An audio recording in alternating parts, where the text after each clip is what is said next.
everybody. Welcome to another episode of the Airship Lounge podcast. I am your host on this journey, Crimson Rosso, and I am joined by a returning member and a new flyer to the podcast. Would you like to go first, our new introduction, and introduce yourself to the viewers? Sure, yeah. What's up, everyone? This is Justin. I got the Just Keep Playing channel on YouTube. Yeah, been playing Nintendo games since the NES days, and never stopped. And just yeah, big fan. And I'm loving the Switch too. But I know we're going to get into it and just talk our overall thoughts on it. So looking forward to talking about it. Awesome, awesome. And our returning member, if he wants to introduce himself.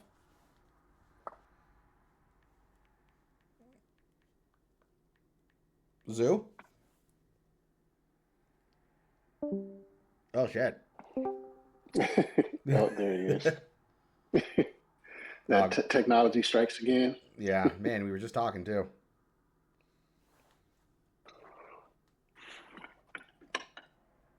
Everything all right, bud? Or I guess while we wait for him, I guess we can see what you're thinking. How you feeling about the Switch 2 there? all right, yeah. While we wait for Zoo to figure out his mic stuff, well, we can talk. So I'm kind of I know like there's been a lot of divisive amongst the system. Like there's some people who absolutely adore it, some people who don't like it. In my personal opinion, throughout the entire time, I've kind of been in the middle about it, as there's a lot of stuff I really Mm-hmm. like about the Switch 2, but there's also some facets of it I'm not a huge fan of. So, like, in my personal opinion, there's a lot of stuff I think it does just as well as the Switch. I'm glad they made it stronger. I'm glad we have better looking games. But, like, I'm also not a fan of certain game decisions they've made. Like, what was that, Zoo? Oh, I just said there it is. I don't want to interrupt you. Go ahead, and then we'll do an All right. introduction later. Yeah, I've mentioned before, I'm not a huge fan of the game key cards or the price increase for certain games. But overall, I like the Switch 2 a lot. It's been a very fun system. I've really liked the games they've gotten for it so far. And it's been cool to see a lot of older games I really like get these upgrades that make them more fun to play.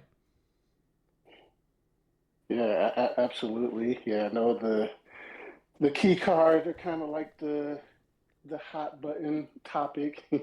I don't hate them, but I don't prefer them. But to me, they kind of are. It is what it is. If a game that I want to play is on the key card, I'll still get it or just go digital. But I understand. Why people don't love them. But I can see both perspectives too. Why there might be some games that need them. Uh, Definitely, some of the decisions are just publishers not wanting to pony up for the carts and stuff like that. But yeah, all in all, though, I've been having a blast with the Switch 2. Yep, yep. And Zoo, have you got your mic issues worked out, or is it still? Yeah, Mike is being an absolute bitch right now, but I think we finally got it worked out. All right. So we've heard my side, we've heard Justin's side, and now we got to hear your side, Zoo. Yeah. So long story short, overall, probably B minus. If I had to give it a grade, I don't like to give grades out of 1 or 10 or letters just because it's compartmentalization and how do you encapsulate your experience with a product or a game with just a letter or a number. So I'm loath to do it, but B minus probably as close as I can get. I have over 500 Nintendo Switch games, and like half of them run better on the Switch too. So that's really really fucking cool. Um, Also, so on that aspect, really neat. In regards to game key cards, I mean, the problem with that is it basically makes the Switch 2 for me and other folks who are physical only gamers, it makes it a fucking software desert. But we're only talking about with new Switch 2 only games, right? mm-hmm. Um, but overall, I mean, I think there's a lot to discuss in terms of the ups and the downs. I think the most important thing that I take from it is we are back to an era for the first time since the Wii U of a divisive Nintendo. I don't feel like Nintendo was super divisive in the Switch era. I think we were all pretty much on board with this thing just fucking cooks. And I now remember you've I got people remember with mixed opinions, bad opinions, and good opinions. And I hate to see that, especially because you have genuine, legitimate grifters that are just making a heyday of it. But I think there's some good faith discussion for merits and detriments to be had, honestly. Yeah, I think in general, no matter what, Nintendo is always going to have those kind of hate grifters. Like, it's a company with a long history, and a lot of people don't really like a lot of their decisions. It was nice not noticing them though, or not caring. Yeah, I feel like a lot of the divisiveness has, in some ways, some of it's been warranted, some of it has been very much unwarranted. But yeah, it's been an It was interesting. just nice. It was just nice not knowing what the fucking Nintendine was for 8 years. Yeah, You don't want to know that yeah, Nintendo has forgotten about Mario? that's that's like one of the most ridiculous statements that anyone's ever made. Yeah. Did you see the one? Did you see the one on Metroid? Yeah. No, I haven't. I gotta bring it up because it irked me because it's bad. Um, the lowest scoring Metroid game. No, it's not. I guess when they say stuff like that, what they're trying to say is No, without using a bunch of word salad is Metroid Prime mainline game. still, if you can't even get that right, like no, Yeah. it's not. Also, if you guys want to, I put a link to the stream if you want to share it. That's on you. That's completely up to you. Absolutely. And it's just in general, like that's something you've noticed is like because Nintendo, unlike the Switch, where they came out like, hey, we have this portable dual system. Like the Switch 2 opening was, I think, probably the one thing that made it the most divisive. Like, not only did it start up with that like one sneak peek thing that they kind of had to send out because people were already leaking what the Switch 2 looked like. But then, I mean, I would say like even at the beginning of the original Switch though, that actually was kind of divisive. When it was first revealed and even first came out. You kept hearing from a lot of gamers and the media where they're like, man, Nintendo didn't learn their lessons. We're about to have the Wii U all over again. They're giving us something underpowered, and they're not going to be able to get these third-party games. And just like, yeah, kind of. So it's like we kind of remember like how amazing we thought 2017 was, but there was like a lot of divisiveness even at the beginning of the original Switch, where people were like, "Man, wish Nintendo would have just done a regular home console instead of this. What is this hybrid thing?" Yeah, there was definitely some in the beginning of the Switch One. There was definitely some negativity in the lead up that I remember. It's your usual fucking suspects. The third party cartel and their journalists all gave it the doom cry because of the Wii U. But then Breath of the Wild and Mario Odyssey showed up and shut them the fuck up. So. yeah, you also can't blame them for being a little doomer, especially after it came out the Wii U era, which was, I think a lot of people would agree, one of the worst eras as a Nintendo fan. I wasn't there. I was not a Nintendo Like, fan. I will say this. I will say this. I will say this about the Wii U. There are positives that like I can say about it as someone who owned it. They had some really good games, and I loved the Virtual Store. That is probably the best virtual store that Nintendo has ever had, in my opinion. I'm playing and reviewing one right now. It's Donkey Kong Country Tropical Freeze, and it's a fantastic game, and I'm enjoying it greatly on the Switch. Yeah, like Wii U, when it hit well, but then it was just like, man, those gigantic droughts of just nothing. Yeah, that's what. Well, it's funny because the third party, the Nintendo gave third parties what they want. They gave them everything they fucking wanted, and then they literally just turned their back on Nintendo and they're like, "Oh, no sales, so we're not going to support you." It happens every time Nintendo listens to hardcore gamers. They give the third party cartel what they want, more power, and then the third party doesn't show up for them. Yeah. Can you hear me? Okay. Yeah, I can hear you. Okay. Yeah. Okay, cool. Just making sure. Well, yeah, like the Wii U era, that's kind of funny, how like now people are looking back on that with like rose tinted goggles, like, oh man, I miss the Wii U era Nintendo. And it's like, did you forget about the droughts? They need to take those glasses off. Yeah. Like, did you forget how all the third parties dropped it like within the first 6 months to a year. Yeah, like you want to go back to the Wii U era? All right, here have Rodon the Sky Soldier or whatever instead of instead of Metroid Dread. Like Yeah, Oh, it's bad. it's just like, man, like when people say that, and look, I owned a Wii. I got a Wii U day fucking one. All right, I'm a Nintendo day Yeah. one. All right, I love Nintendo. I got my criticisms of the company, but I grew up with them. N64 onward Yeah. was my era, and it's like I was excited because I loved the Wii. And then I play this, and like it's like, all right, I can't wait for the next big 3D Mario. Can't wait for the next big 3D Zelda because we got all those and more on the Wii. And then it's just like, man, nothing's fucking coming to this, huh? Like, yeah. I know like we wanted to talk about the Switch too, but yeah, the Wii U, that was definitely, and maybe it's kind of can correlate to what we are seeing now with the Switch 2, where like going to the Wii U, that was like Nintendo's first foray into the HD era. So that was why, probably one of the big reasons why we had such large gaps between games, because a lot of their teams were working with HD for the first time ever. And now 100%. you fast forward to the Switch 2, and now their first time working with 4K and these super high res textures, and so they already let it be known that development is going to take longer and everything. mm-hmm. Yeah, it's almost like they should listen to their own fucking former president when it's like, hey, the average customer doesn't value or want these high graphic, high spec systems.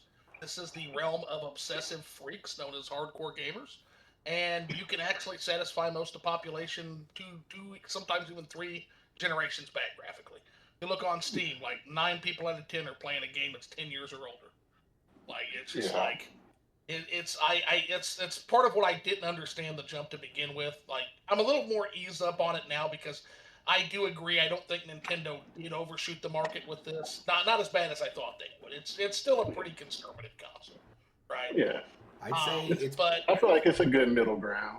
yeah, it is. it's not going to be I don't think it's going to be the juggernaut the Switch was, because but I definitely think it's not this isn't going to be like a Wii U situation or like a lot. No. I remember one person compared it to the fucking Sega Saturn, like the Dreamcast. Yeah, no, not at all. Like if anything, like if you trust guys like a Paul Gale, who has been pretty spot on when it comes to numbers and everything like that. The Switch 2 has already outsold the Wii U, so we definitely have soared past it's going to be another Wii U. That's nonsensical. Even I mean the pure just the goodwill from the Switch alone ensures that does not happen. Yeah. I more predict a NES to Super NES decline, which is about a 15% decline overall. Yeah, which is still amazing. Like I don't see any world where the Switch 2 like doesn't cross that 100 million mark. And it would have to completely collapse, like when we get our May financials, and I'm talking in May.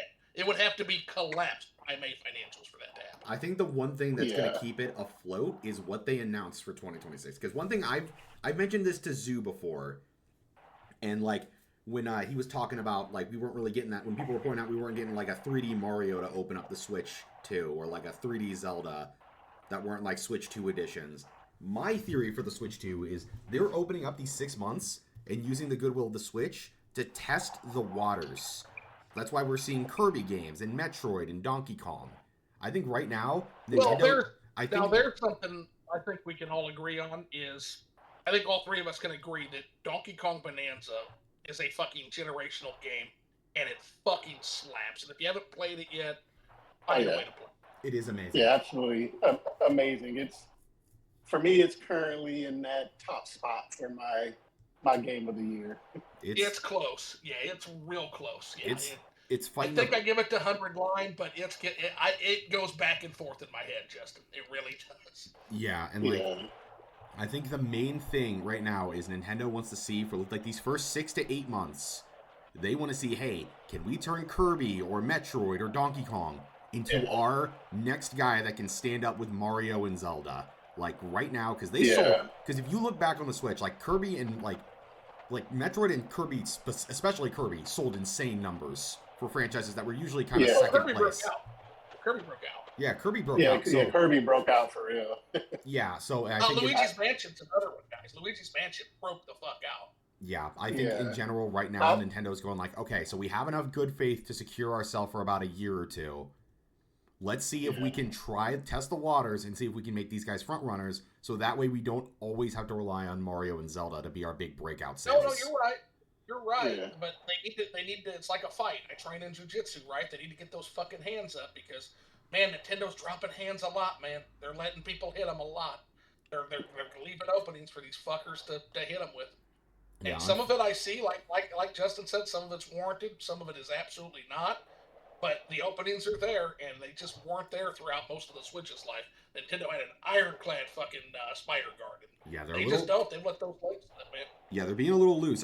You can definitely say it's Nintendo arrogance. Like we've seen this before. But we're an arrogant Nintendo.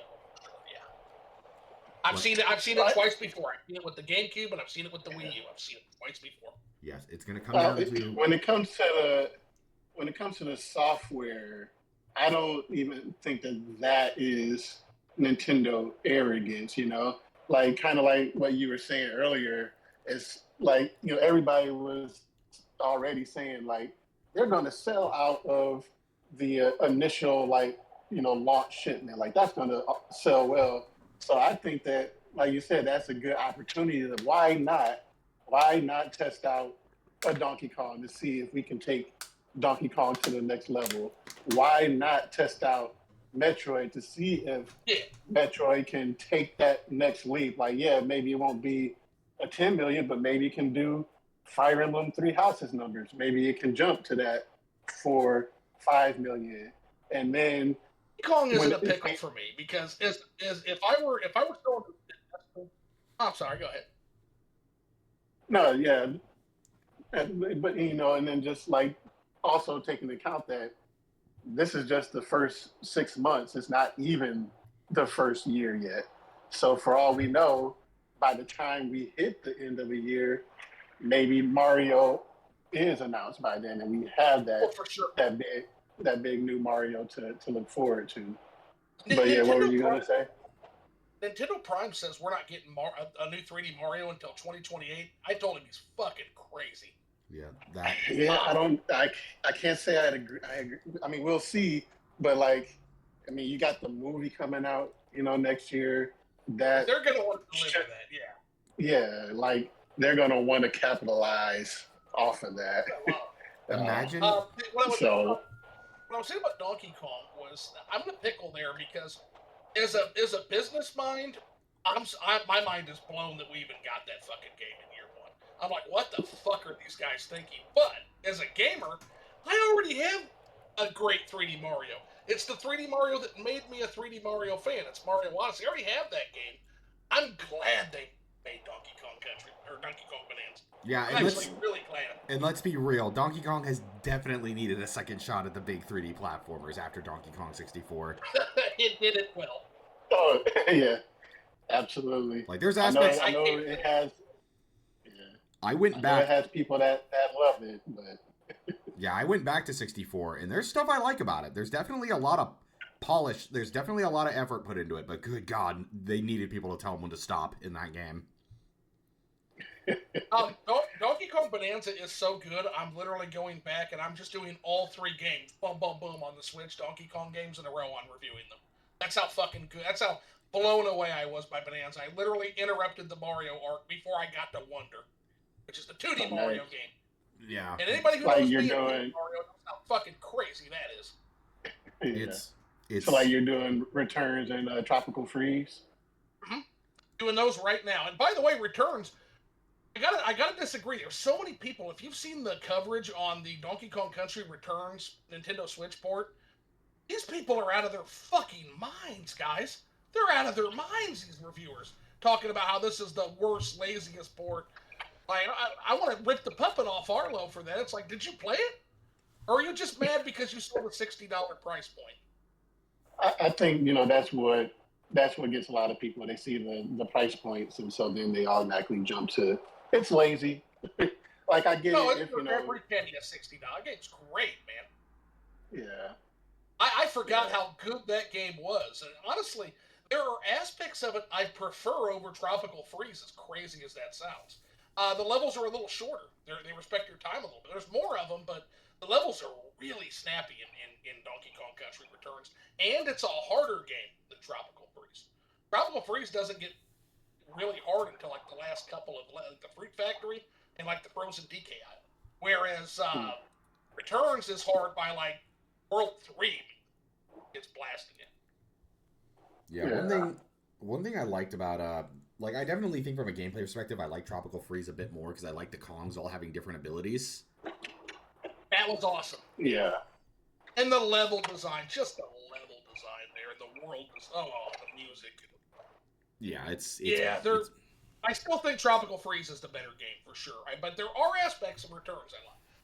yeah. I'm wondering with how well Bonanza was received if we're going to start seeing a Bonanza because Bonanza like I don't know how well it's sold right now. I think it's probably Three broken and a like half. And it's I probably mean, worth more. it's pacing pretty well, Yep. and it's going to sell like throughout the generation. So I think if anything, like yeah, with Bonanza, they really did like an awesome thing where they gave themselves another pillar, like you said, where now they don't necessarily always have to rely on a 3D Mario. Now we can trade off, like have a big 3D Donkey Kong, then a big 3D Mario, and keep things fresh, without always having to be the same cycle. Um, Question for you guys because we've all played Bonanza. I'll give you mine, and then I want to hear yours. What is the moment that we fell in love with this game? For me, it was the Tempest Layer. It was seeing the Tempest Layer and seeing all like I was already high on the game, and when I saw the stuff going on in that Tempest Layer, I'm just like, oh, this is so cool. This is like if the Forbidden Kingdom was like a full-on freaking kingdom. it was actually the first layer you get to where you get your first Bonanza power. Laguna Yeah, where or like you Lagoon just Layer. see where it's just that big goofy dances going on and Pauline's singing and like you just start Yeah, smashing through everything and I'm like, oh, this is gonna be a generational game. Like I fell in love with it at that Oh, it's moment. yeah, absolutely generational for sure.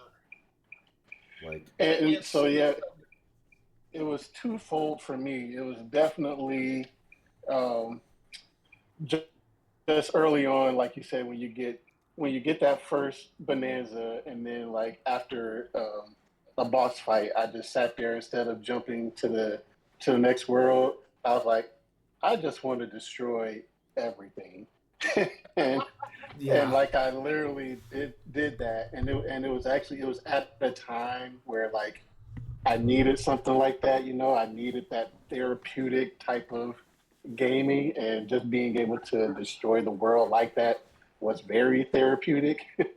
um, so and good. for me, it was also just getting the Zebra Bonanza. When that song kicked in, I was like, oh, okay, this is song of the year right here. I love the Zebra Bonanza theme.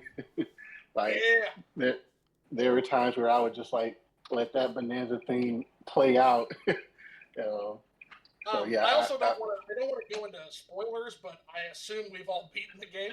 Yeah. Oh my yeah, god! That's all I'll say.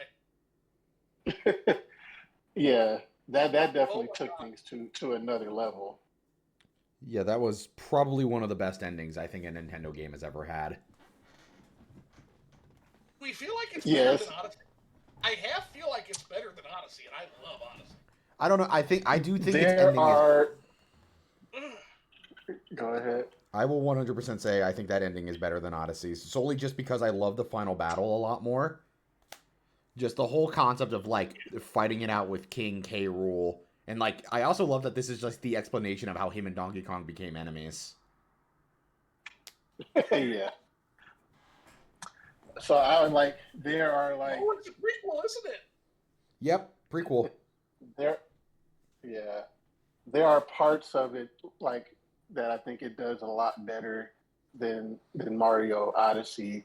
And the big thing for me is just like now, like, in a way, this set a new standard that, like, for me, from here on out, the big 3D Marios, they got to have voice acting in those too.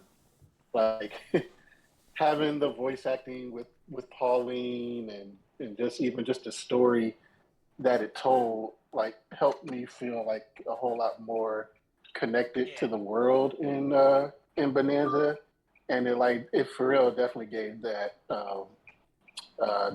Disney Pixar vibe to it, and like, I feel like people are used to hearing voices from Mario now with the movie and everything. So yeah, I need to have voice acting in the next big Mario game. Yeah, they definitely. Yeah, I mean, they proved it well. I mean, Pauline and Donkey Kong were a very endearing duo.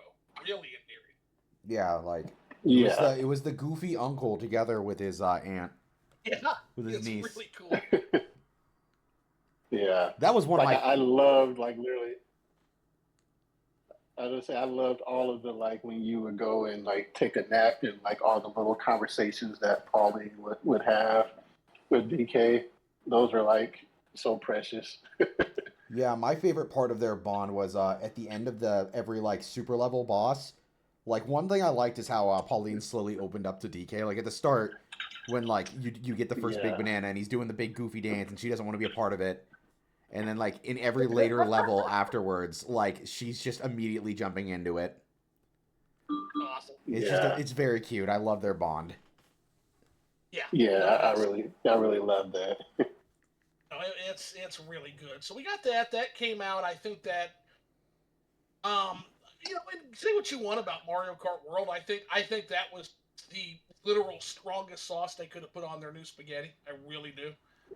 Yeah, Irregardless of what people think, that was the game to launch with, and so a lot of people are like, "Where the hell's the 3D Mario and Zelda?"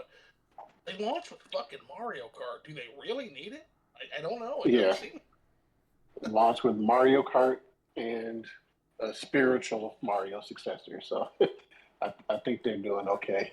Yeah. Yeah, I I mean, And I I don't on that front alone. I think most people would be pretty satisfied as far as at least until like now, if Clean 26 comes and in Yoshi we trust, but I hope we got more on the shit on the shelf. look, man, Yoshi, I you shit on actually, Yoshi a lot as a joke, but I really do hope that this game Yoshi is actually good. it's gonna be it, man. Yeah. Like I I shit. Hey, think this is. all I know is I got Fire Emblem coming, so I'm good. I just do you think it's gonna come on a key card though? That's the thing. It's a second party game. But It's like it's it it's second party, but it's like not. So I don't think that Fire Emblem would do that. yeah, Because please don't. Please don't. because I want to get money. I want to. yeah, with Pocopia, you still have to deal with the Pokemon Company, but this is Fire Emblem is straight Nintendo making all the decisions here. So I Excellent, don't. because yeah, I have $70 to $80. I don't care which it is, honestly, ready for you on Fire Emblem. I have it ready. Yeah. So please don't fuck me. Yeah, I feel like it should be okay. I know, everybody's kind of tripping after Pocopia kind of opened up that that can of worms, but Yeah, I that's what don't. I mean by like the forced L's, the forced errors Nintendo just keeps taking, and it's just like, man. On one hand, Yeah, it's as big a deal as people are making it out to be? Hopefully not, but god damn it, you're giving them a lane. You're giving them a lane, man. yeah, Yeah, give him an inch and I'll take a and mile. yeah. That's the thing. But that's I can be Heel Zoo. You both know I can be Heel Zoo, but I don't fucking want to be Heel Zoo. I want to be Face Zoo. I want to be yeah. a face. I Sometimes, want to like what some, they're doing. yeah. But I would like to, get your guys' overall thoughts because, I haven't seen a lot of what you've had to say there, Crimson. So what has been your thoughts and how have you been feeling of the Uh, Switch 2 lineup? I guess you could say both from Nintendo and both from third parties. Because I have to say that on my end, I am team that the Switch 2's 2025 lineup is better than the Switch 1's 2017. That's a tough one. Personally, I think I have to go with the Switch 2's lineup because mainly it has more like. Oh, I loved Breath of the Wild and I loved Odyssey, but man, Bonanza I genuinely think is better than Odyssey, and like so far there's just been more games that I've had an interest in the opening year. Like Air Riders was really fun. I'm not certain. I can't play Prime 4 yet, solely just due to the fact that I need to play 2 and 3. But like Bonanza, Tactics, like I guess you could also count like third-party support. I wish they would just make the game key cards. I mean, just don't make the game key cards and just do the actual games. Yeah. But other than that, like for the most part, I can usually just get a Switch. Most of it is still kind of dropping on Switch, so I can just get that and get an upgrade if I want it physical.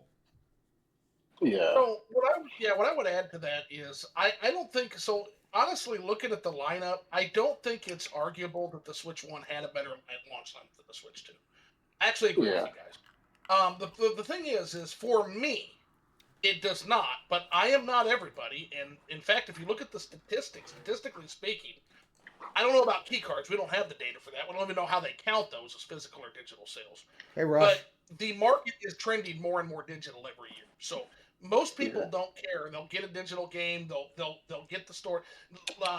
Dean likes to talk about, oh, they're passing the storage cost on to you. Yeah, like everybody has since what, the PS fucking 3? Yeah. Pass the store. Like I think gamers are used to it. I don't think they care. And so for most people, I think the Switch 2 is going to be the superior library. It's a software desert to me right now, but I am, again, not most people are not physical commitments. So. Yeah. I would say, like, if you go first party software lineup wise, like, yeah, you can have a bit of an argument that I think that they're pretty much on par with each other, except for maybe just the one little bit of a stronger element by having both Zelda and Mario. I was hoping that at least when it came to the general consensus, that Metroid would have held up that other end when it came to, DK being at 90 plus. I was hoping that Metroid would have been a 90 plus as well. Capcom. What I've been playing so far, Metroid Prime 4, I thought has been awesome. But yeah, when you like factor in the third party, it's like not even close. The Switch 2 current lineup to me is far superior. That's a good one. Because you're playing Metroid Prime 4 right now, Justin. What are initial? How far are you in, and what are your initial? Give me a little bit of thoughts on the post miles. Hold on. Before we jump into that, Rushdog says Capcom counts keycard sales as digital. They've stated as much. Okay. Yeah, I was going to say. I think that's more honest. So that's good. And quite a get to have the world's biggest Switch 2 fan on the show. Yeah. Yeah, we got the world's biggest Switch 2 fan with Zoo here. I was going to say, which one? Yeah. I guess if you're going for the lulls, like, yeah, it would be Zoo. But if you go with how I've been talking about it on... I come at my perspective. I hate these grifty motherfuckers. I want people to know I come at this with genuine love for Nintendo. I want them to be good. I want them to be better. Yeah. Yeah. I'm not trying to be a heel. I get it, the things happen that make you feel things, and you have to say what you're feeling, That happened. Wait, you're not the biggest Switch 2 fan. We got to put Phil on here if he's going to be the biggest Switch 2 fan. Oh, God, yeah. Well, it would help if he was a Switch 2 owner, but he's very vocal on that, so we know he's not. So. Yeah. Anyways, I just wanted to answer Rushdog because I didn't want to think I was ignoring the chat or anything. You guys you can continue. Like, what do you think of Prime 4? As someone who's only played the remaster of Prime, how is Prime 4? Yeah. So I'm early on. I'm about 4 hours in. I just got I just got Viola not too long ago. But early on impressions are that the game is amazing. I know like where a lot of the criticisms come is from the late game stuff, so I can't speak to that yet. But what I've played in these first 4 hours, it's Metroid Prime. Also, you know, and also, so sorry to if interrupt, you, but like, please do not spoil anything yeah, solely just because we have people in the oh chat who yeah, have not no, played no, it. yeah, I would never spoil. I hate spoilers. Well, yeah, that's why I was saying to Phil, because like Phil dragged me to watch some of the cutscenes, and I'm not a huge spoiler sensitive person. If the game's good, the Yeah, game's good. I'll play it. Um, yeah, Having watched it, I'm just like, Phil, spoilers. Don't do it, buddy. yeah. But yeah, from what I've played so far, if you love the Metroid Prime gameplay, like gameplay wise, right now it's amazing, and I think you would love it gameplay wise. Like yes, there are some things with the NPCs that everybody's been going crazy about. Um, in these first 4 hours, I would say that it's definitely been overblown by how intrusive they are.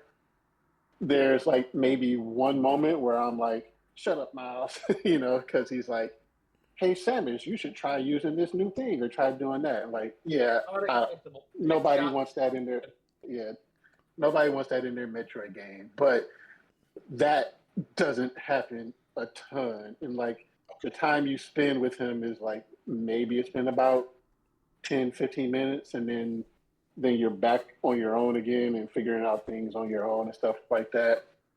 Um, and so overall, I don't think Miles has been too bad.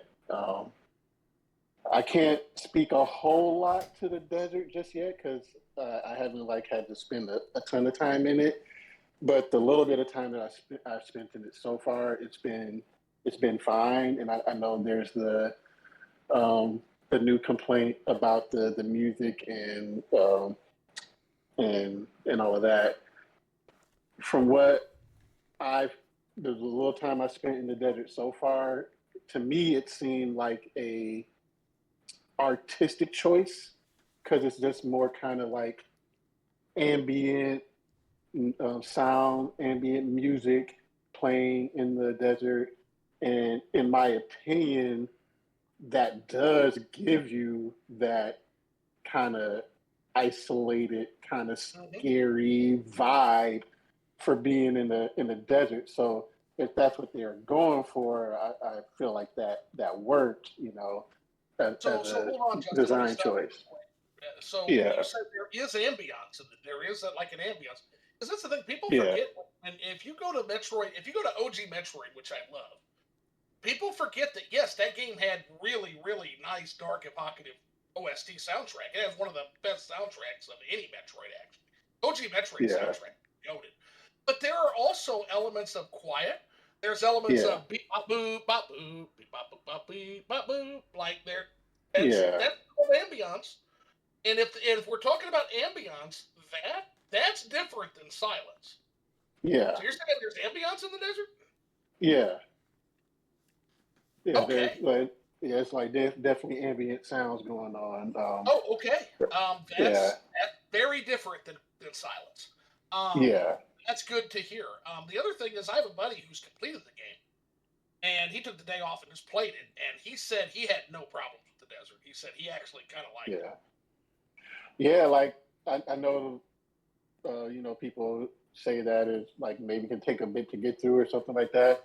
But the Right. little bit of time that I spent with Viola, like Viola can go like pretty dang fast. So I could see you just like going through that desert at blazing speeds, and then it looks like there's going to be enemies out there to fight, and Okay. there's things to do out there and everything. So I'm hoping they give I us a sandworm like Dune, because I I mean the think Dune they inspiration is all over this thing. So I've seen yeah I think they people. already showed one in the trailer.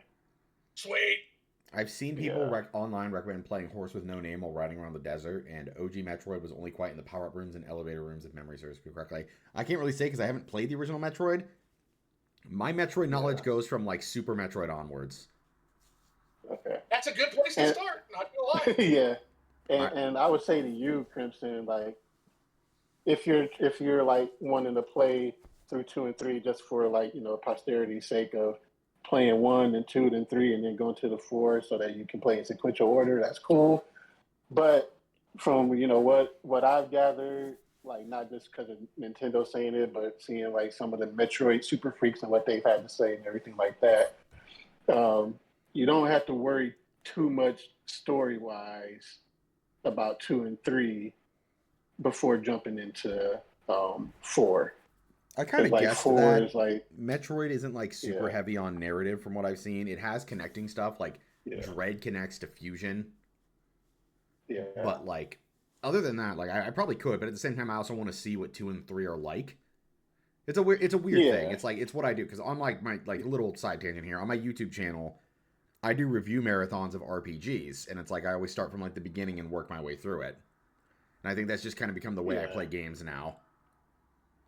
yeah. No, I get that because you can like see the progression of all of the design choices and all of that stuff. So that Yeah, I'm definitely gonna give this makes sense. caveat because I really want you to enjoy it because I feel like people play Metroid One wrong. Before you start Metroid One, please call me Crimson. We'll talk. all right. I just want to lay some things out for you. All I'm gonna say. Rush Dog, you can make your jokes now. Make your jokes, Rush. But yeah, overall, like I definitely. So an interesting thought process was proposed to me by a buddy of mine as we were talking because he was bringing up the people talking about Metroid, and he says he has a very interesting take on it. He says he doesn't think introducing more characters into the Metroid universe and having Samus interact with them is a bad thing, but Metroid Other Mhm. M really, really left a bad taste in everyone's mouth with how it was handled. Yes. It yeah, it Yes. scarred a lot of people. Yeah, and now Yes. I It think even we've it just even scarred it. and I think we've just entered I an say it era even where scarred even Nintendo. where even if Prime No, 4 had these keep like going. spaceship guys for like 5 minutes, it would have been hated. Yeah, And here's the thing: like the NPCs in Other M were only half of that problem. The other problem is it fundamentally almost destroyed Samus's character. That fucking game, man. Now I have That not fucking played. game did Now so much damage. now I'm gonna play Other M one of these days because I am kind of curious about it, but I don't Don't do it. know what is so bad. What do they do to Samus? Like, so I guess a lot of it depends on your perspective of how you take things, but they And they gave her PTSD when it came to like her like Ripley, I think, and then the fact that like she was getting got something to kill permission 5 to times. use her weapons and stuff. Yeah.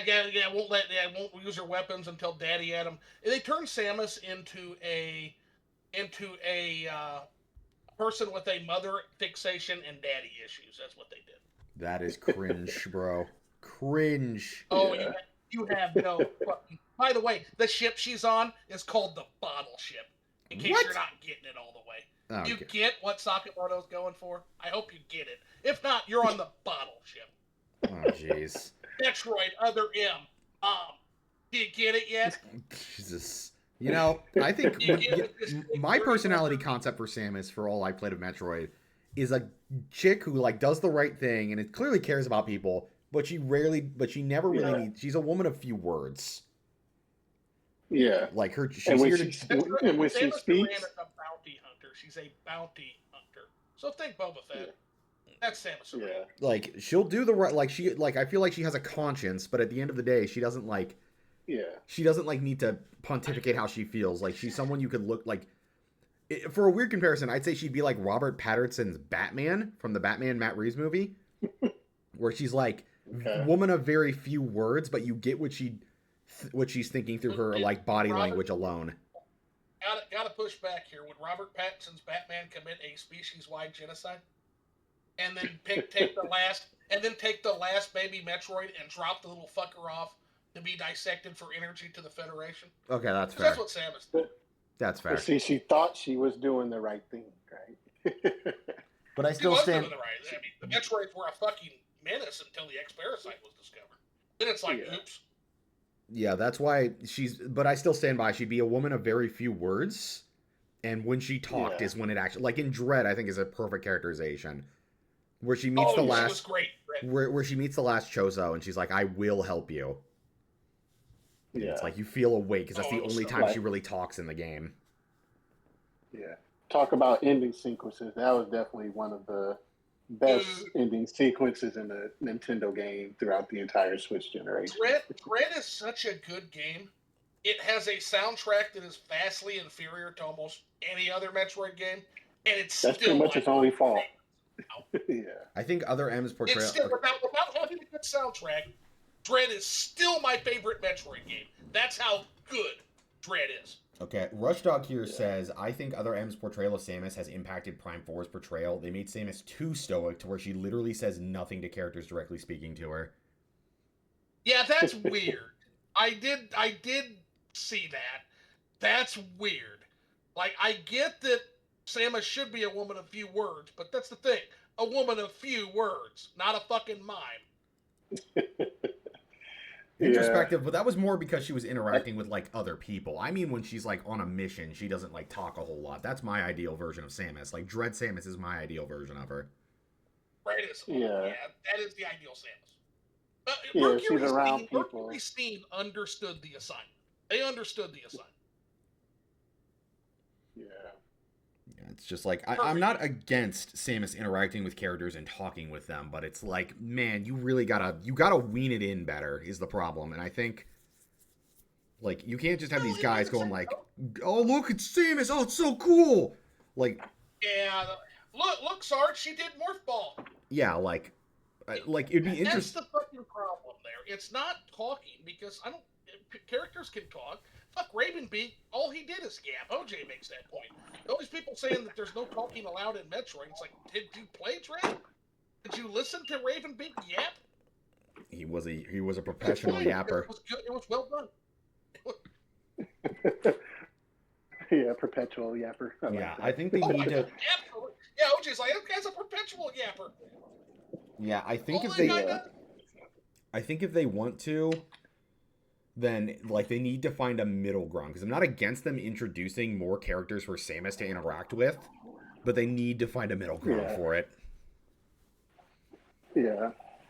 But Infusion. speaking of yapping, I want to talk about this real quick before I have to get out of here. I don't know if any of you have played Age of Imprisonment yet, but I'm really enjoying that game, and I'll say that game has me like even more excited for a Zelda movie because it pretty much is a Zelda movie the way that they tell stories in that game, and even besides that, Age of Imprisonment with how it has all the different characters and stuff like that, that really made me want a Zelda RPG. Oh, I'd kill for but one yeah, of those. have you? Yeah, I skipped have you that guys one played for- of Imprisonment? Rushdog I has. skipped it personally for now, and the reason I skipped it is because I played Age of Calamity, and I fucking hated that retcon with like the little mini droid and the weird shit, and changed the future Yeah. shit. Pissed me off. It was weird. It was cringe. And then on top of that, I'm not the biggest fan of Tears of the Kingdom, so I don't know if I would actually care about any of the characters. I get it. But yeah, this one is definitely no retcon. It is a canon story, which they made sure to say over and over. So it definitely is a canon story, and I think so far I haven't beat it yet, but they've been doing a really good job with the story that they've been telling. So it's been one of my. I might check it out. I really love Calamo and the Star Fox style levels in Age of Imprisonment, says Rushdog. There's Star Fox style levels in the game? What? That might be kind of spoilerish. So, but yeah, those are awesome, and Calamo That's the way you can play it. Calamo is a beast in that game. Like he is awesome. Calamo, is that the little Korok warrior? Yeah, he is. Yeah, that guy almost swamped me. He's awesome. He's like he might be almost OP. awesome. He's the true hero of courage.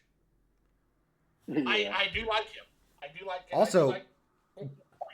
quick question to you, Chap, since we're on the topic of Zelda. This is a little different, but do you remember back in the old days, Zoo probably won't because he wasn't a GameCube guy, but there was this old rumor leak that was clearly fake, and it was a fake Zelda game that was a prequel series to Wind Waker that explained why Hyrule was drowned in a flood. Do you remember any of those I would leaks? actually be interested in that. Where the whole idea was you I get this, do. you played as this guy who deluded himself into thinking he was the hero, and the whole journey was just fighting through Hyrule while it was still there as it slowly filled with water towards the end because you weren't the hero and you lost to Ganon. Huh. Interesting premise. That's I think interesting. the whole plot is very interesting, so I would be interested. I do think the flood in part of the lore is interesting. Yeah, like the idea that this is just a Yeah. Hyrule destroyed by water because they couldn't beat Ganon. That also leaves immensely fucked implications that these gods killed billions to stop one guy. It has a lot of implications. Period. I also love. I think that's the best portrayal of Ganondorf we ever got. Yeah. Because I did play Wind Waker. You know, there's Yeah. parts I really didn't like about it, and it's not one of my favorites. But there are things that game does extremely. Yeah, like Ganon. I love that version of Ganon. I love how the final battle is just there's no giant monster there. It's just Link and Zelda working together to fight Ganon. That is cool to me. Very cool. Yeah. that Like was very Ganon cool. is not this gigantic monster. He's just a psychopath with that can bring the world to ruin, and it's just down to these two. And you also have like one of the fucking coolest final battle areas. Like the What's interesting Yeah. about him too is he's just so tired at that point. Even Ganon is just tired of this. He's tired. He's thought a lot about. He's had a long time to think about this. Yeah. You also get like at Yeah. that point the I will. Go ahead. No, listen, I will say when it comes to final battles, though, that Tears of the Kingdom final battle, that alone was a 10 out of 10 section to me. Yeah, I'm gonna try Tears of the Kingdom again. I have it. I have the game. I'm gonna try it again on Switch now that it doesn't slow to half a frame. When you Yeah, the thing, so I'm gonna try it yeah. again. That is a question that I'd like to hear from you there, Crimson. Like with the enhanced backwards compatibility, or even with like the Switch 2 edition and stuff like that. Have there been any Switch 1 games that you revisited, or ones that like maybe you didn't get to that you did get to now with the enhancements of the Switch 2? That's funny you say that because I just got Mario Odyssey, and I rebought it, so I'm gonna experience because that was the main thing that really sent me because we're getting that free 4K 60 FPS update for Switch 2. It's beautiful. Yeah, And it looks amazing. That's what I'm gonna experience, but like I have to wait a bit because I'm on the last section. I'm playing through Final Fantasy Tactics right now, the Evilise Chronicles. okay. First ever experience Yeah. that game, fucking phenomenal. One of the best games Squares has ever made, honestly. I'm Nice. excited to try it Yeah. for the first time myself. Yeah, Octopath, and I just got a review code for Octopath Traveler 0, so I got to do that. Oh, nice. Yeah, I Nice. got that from Square, which is cool. But yeah, then it's going to be on to Mario Odyssey because I'm very curious to see all the updates. Also, Rush Dog says, I think Prime 4 may have suffered from being designed by committee. It looks like there are clearly some members of the dev team who understand Metroid gameplay, while others were clearly pushing for a story. I wouldn't be so shocked if there was like some back and forth with that. Because doesn't Sakamoto want to tell more of the story with Metroid? Sakamoto, yeah, Sakamoto is Yeah. actually. Everybody likes to glaze Sakamoto. Sakamoto is probably the single biggest issue with the series, to be real with you. Sakamoto, they love to put the blame on Namco Bandai for the disaster that was Other Rim, and they get their share of that. The other half of Other Rim is that it was also a bad video game, like the way it controlled, having to go into first person to fire your missiles and shit. It's a 3D game that controls like a 2D game. It's very awkward, so they get their share of the blame, but the absolute lore destruction that happened as a result of what Sakamoto did in that game. He sort of redeemed himself with Dread, so I'm trying to be nicer now. I promised Rush I would try to be nicer to Sakamoto after that Emio the Smiling Man, which is also good. It was also done by Sakamoto. But I am I very... say he's behind. I think he's behind. I'm I was loath gonna to say like he's touch behind one of the games that people say. Yeah. like it's not my choice, but like if it were up to me, no, he would be on Rainbow Island.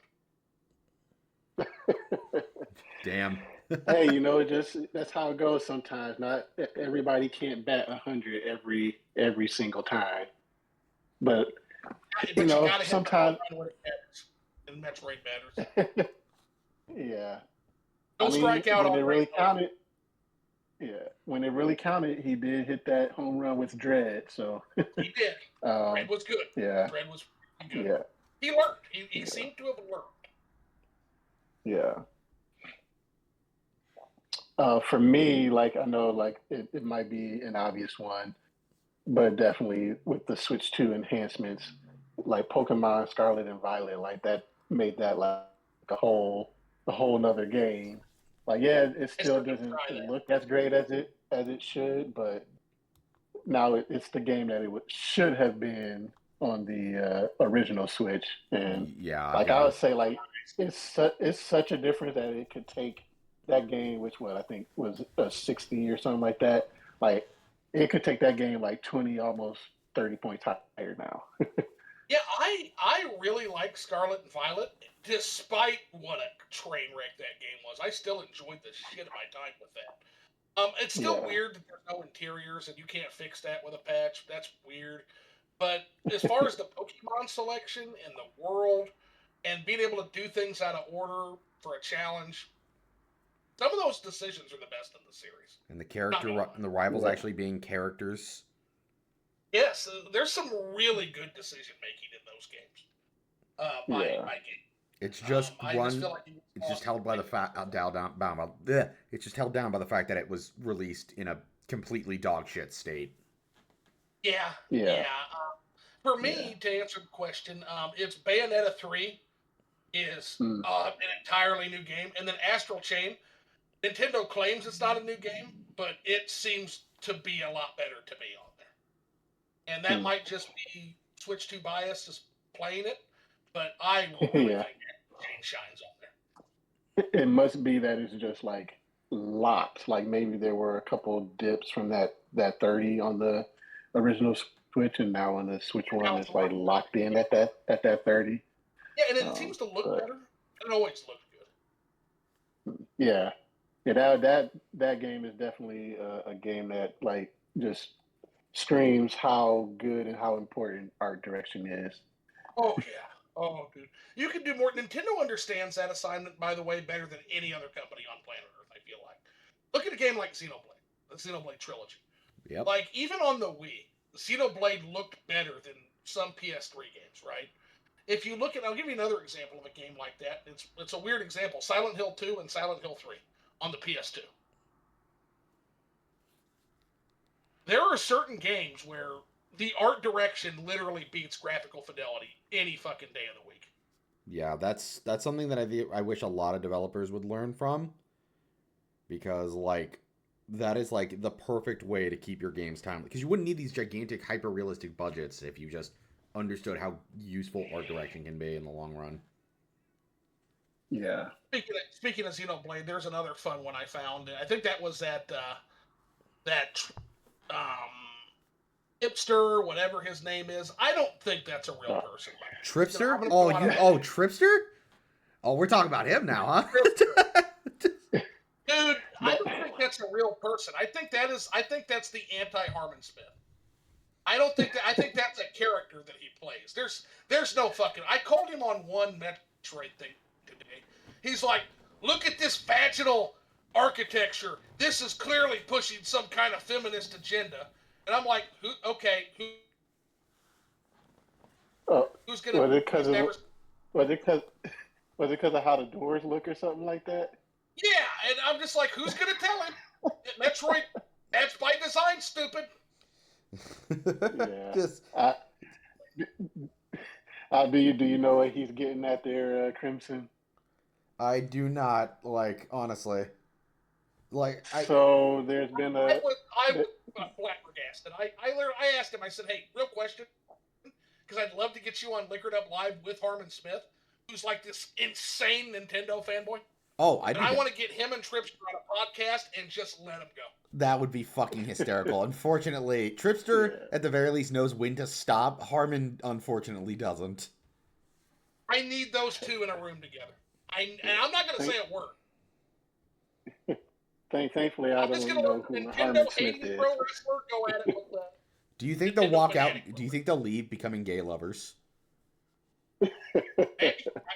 If so, maybe they'll stop talking on the internet. That would be a great service. Yeah. So. I want to see. Make the internet more bearable. I want to see like. Oh yeah. I want to see Tripster like interact with like Phil, bro. That would be hysterical. I don't know. We might want to be careful on what we unleash with that tag team. That'd be the ultimate duo. Yeah. But to let you know what they were getting at there, Crimson, the doors, some of the doors in Metroid Prime 4 Beyond have been claimed to look like a certain the vagina. Feminine, I think Pro Jared mentioned that in like a joke. Yeah. Well, here's the thing: whether it is or not, if it is, so what? Have you seen Alien? Have you seen any of HR Geiger's artwork? That's what I told the guy. Yeah, even if it is like, it's no agenda-driven thing, but yeah. You are looking for shit to throw in a wall, see if it sticks. That's all you're doing there. Pretty much. Yeah. That's kind of his whole thing. And that's what really makes it so goddamn hard, by the way, to be a Nintendo critic in good faith. Is because I have to constantly be like, hey, not like these fuckers. Please don't, please don't mistake me for these idiots, please. Yeah. I have real concerns. Yeah. But I know, like, Zoo, you kind of gave what your score kind of 6 months in on the Switch 2 would be. And I know you, Crimson, you kind of said overall you're happy with it, but I guess if you had to put a number or letter on it, like, what are you feeling about the Switch 2 right now?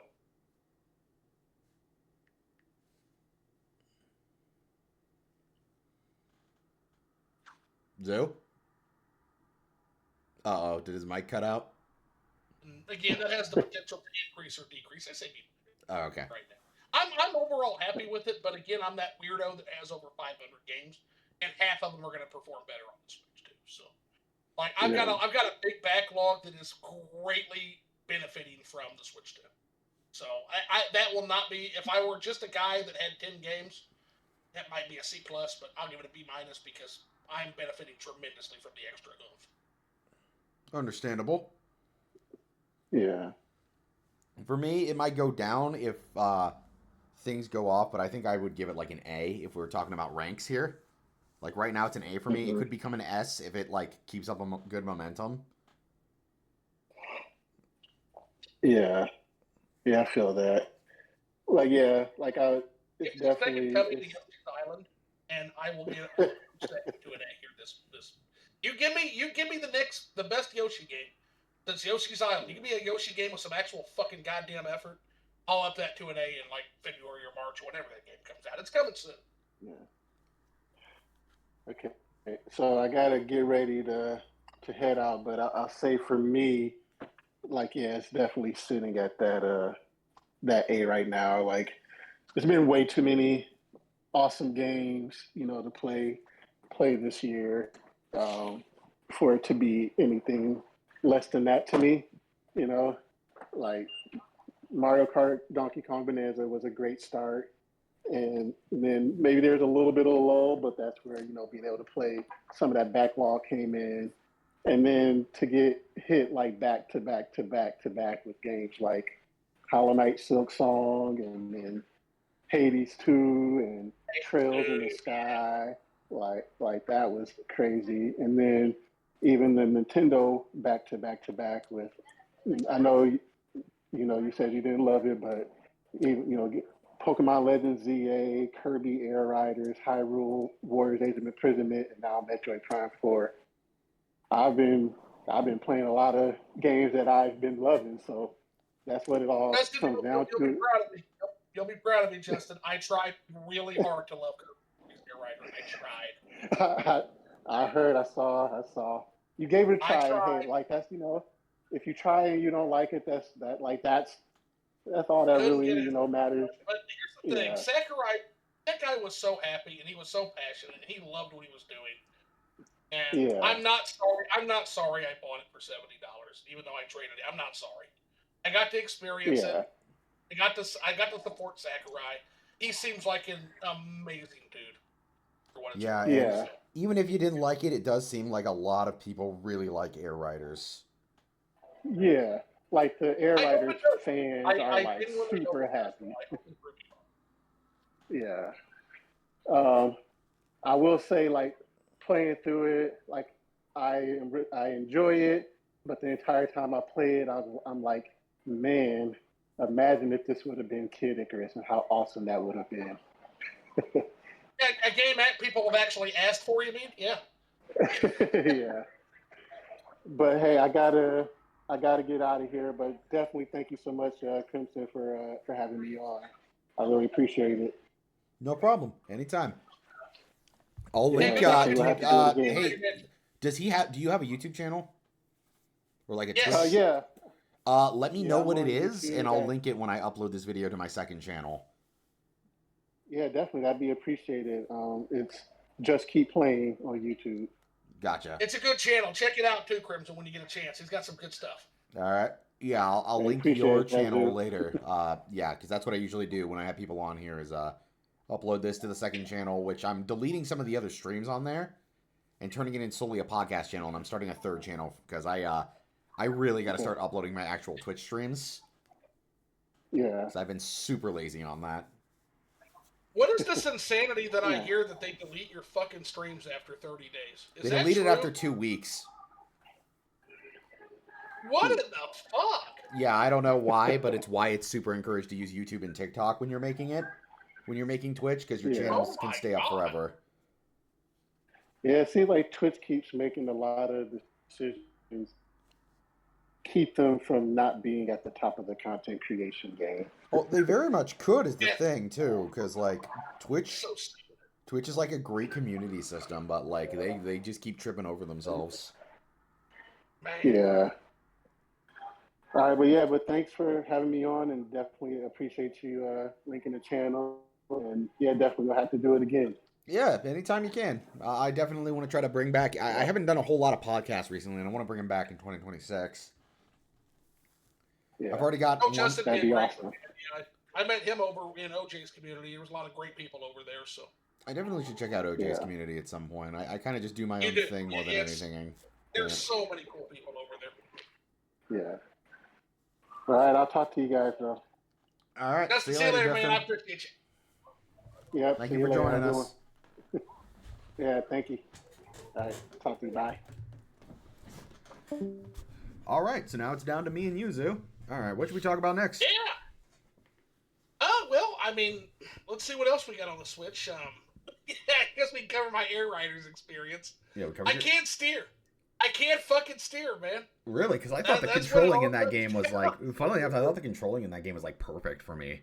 But I love games that are just absolute insanity, and that's what Kirby Air Rider feels to me. So like I love the insanity of stuff like City Trial, just beating the shit out of everybody in your path just to get what you want. That's very fun to me.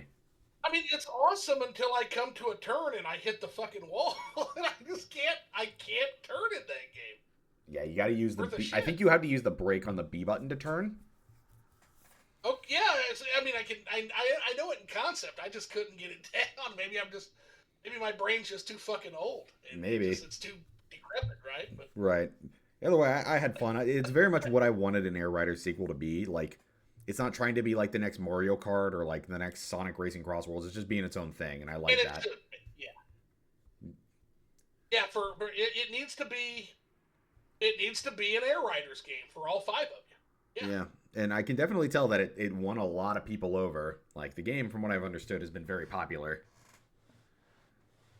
I see it's charting, which is better than I thought it would do. So. Yeah, like, again, Kirby's got that breakout success on that. We talked about that earlier. Kirby got his breakout success. He found a whole new fan base. And, this game, Pete Sakurai, let's be real, he's probably one of the most respected developers in the industry at this point. Oh, easily.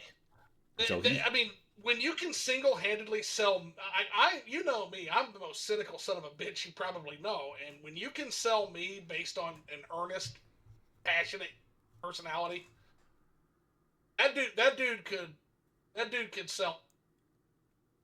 Yeah, he can sell. He knows what he's doing. Like that dude can sell refrigerators in Antarctica. That dude can sell. Yeah, now they're gonna throw him back in the dungeon so he works on the next Smash Bros. It's again, that's for the best for Nintendo, but I think the deal probably honestly, was that he you know what I would honestly prefer to Smash even What's up? is that Kid Icarus game that Justin mentioned. We have fucking Smash Ultimate. Let's get real. You're not topping that. Yeah. I'm shocked. Just put out a new Switch edition with some extra shit and let that man make Kid Icarus. I'm kind of shocked we haven't gotten a sequel. I guess it's because, like, I don't know how well the 3DS version did. I know it was popular. I loved the 3DS game.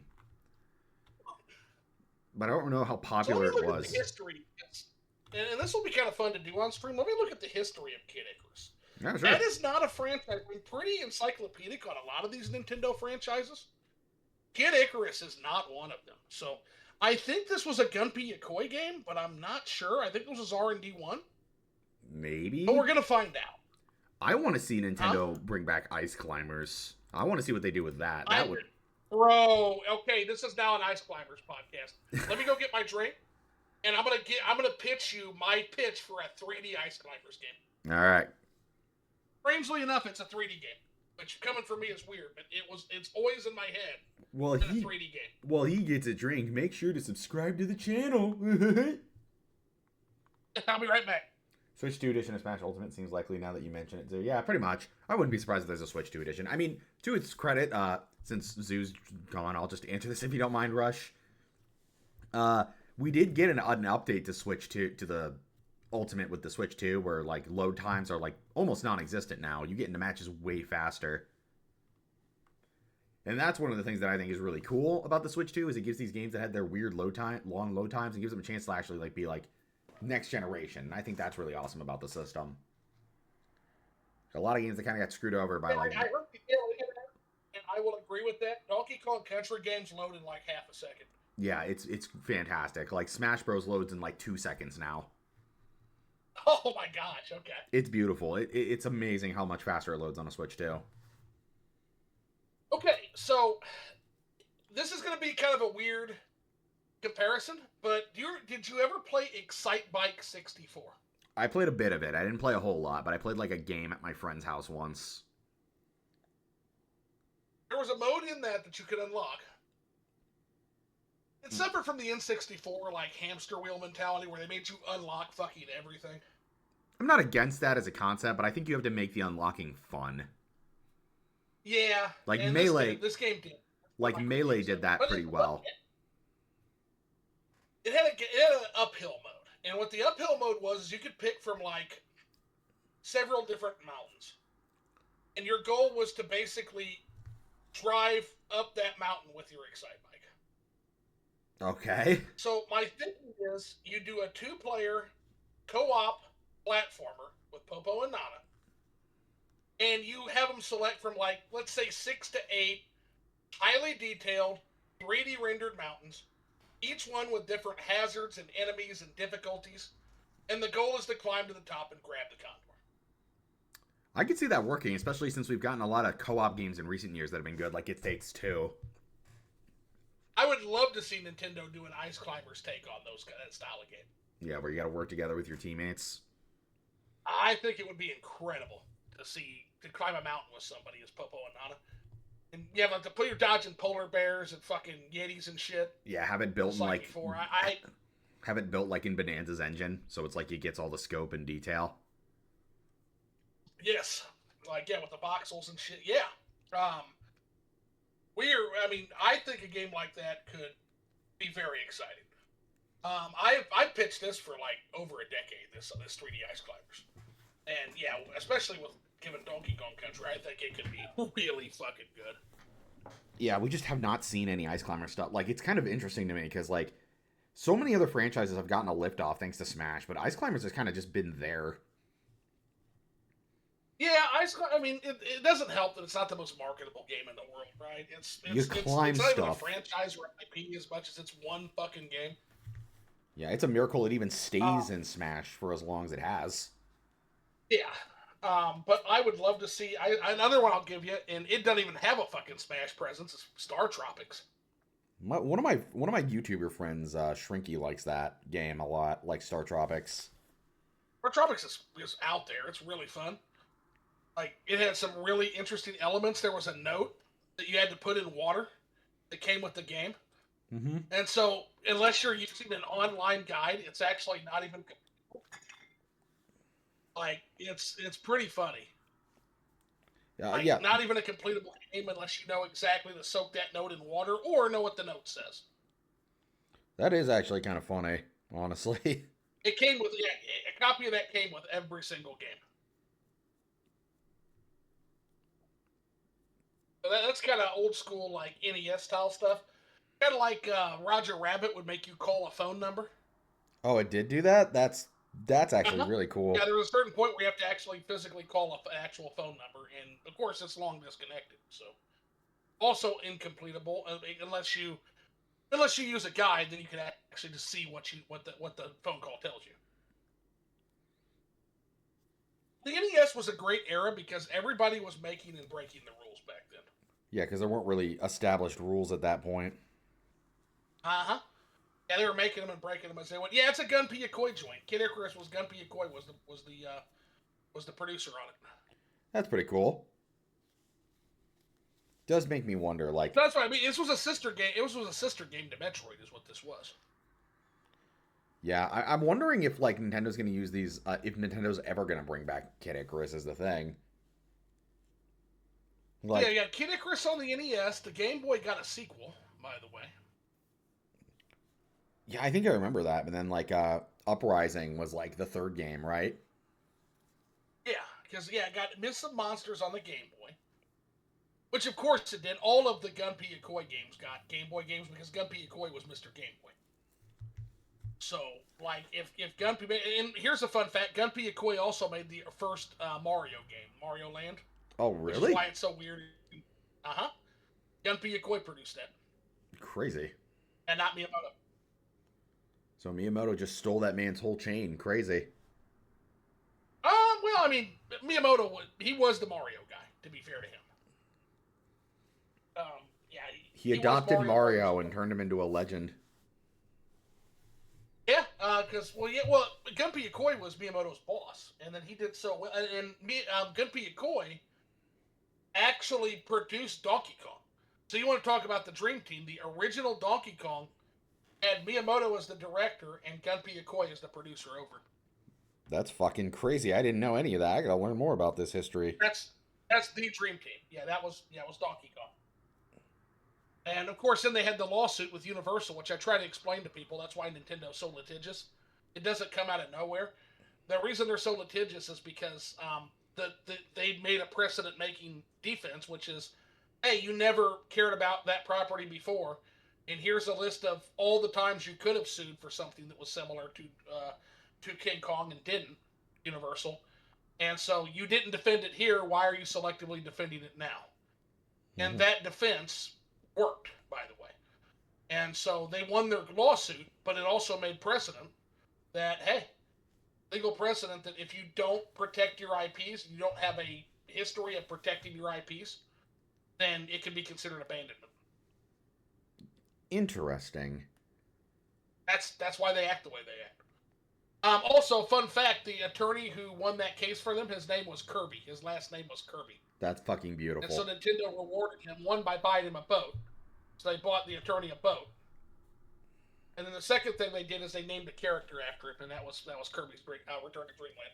That's Kirby's Dreamland and Kirby's Adventure. that's fucking hysterical. I love that. Zoo is saying the first Game Boy It's Mario named game, after not the the first. attorney who saved their company. You misunderstood Zoo. Zoo is saying the first Game Boy Mario game, not the first overall Mario game. Okay, that's what he meant. Gotcha. Yeah, just the Game Boy game. Yeah, because Mario Brothers was all EAD, and that was Shigeru Miyamoto. Yeah, he got Gotcha. to make that one. All right, then I But misunderstood yeah, you. because Gunpei Yokoi was Mr. Game Boy, you had this weird Twilight Zone where they let him handle Super Mario game, and it was the first Mario, and it was Mario Land, which is why that game is so weird and so great to this I gotta day. play the Game Boy Mario's one of these days. They're both on the Switch Online system, so I'll definitely give them a whirl. Yeah, they're neat. They're actually pretty neat. The first game is literally all of its worlds are designed after like lost empires or lost civilizations. So you've got like the Egypt themed kingdom, an Atlantis themed kingdom, an Easter Island themed kingdom, and an ancient Chinese kingdom. That's rad. I love that. Yeah, and it's called So it's the what are the kingdoms' name? I'm gonna try to do this from memory. I'm gonna try to be really impressive here. All right. So Sarasaland has four kingdoms. Um, the Chai Kingdom is gonna be the Chai Kingdom is the um, the ancient Chinese inspired kingdom, right? Mm-hmm. The Eaton Kingdom is the Easter Island Kingdom. And fuck, I can't think of the other two, so I'm gonna have to look them up. Buddha Kingdom and Birabudo Kingdom, ancient Egypt and um, Atlantis. Hmm. Interesting. Yeah, I'll definitely find some time to check out this franchise. Check out those games one of these days. Yeah, and then the second Mario game, and actually I'm curious if that was also Gunpei Yokoi since it was Game Boy. Mario Land Let's games. take a Daisy. look Yeah, I here. know Mario Land came from. I know Daisy came from Mario Land. That was really all I knew about it, though. Let's see who did this. Okay, Mario Land was done by. Oh yeah, no, produced by Gunpei Yokoi. Yeah, once again, which is also why it's so fucking weird and different.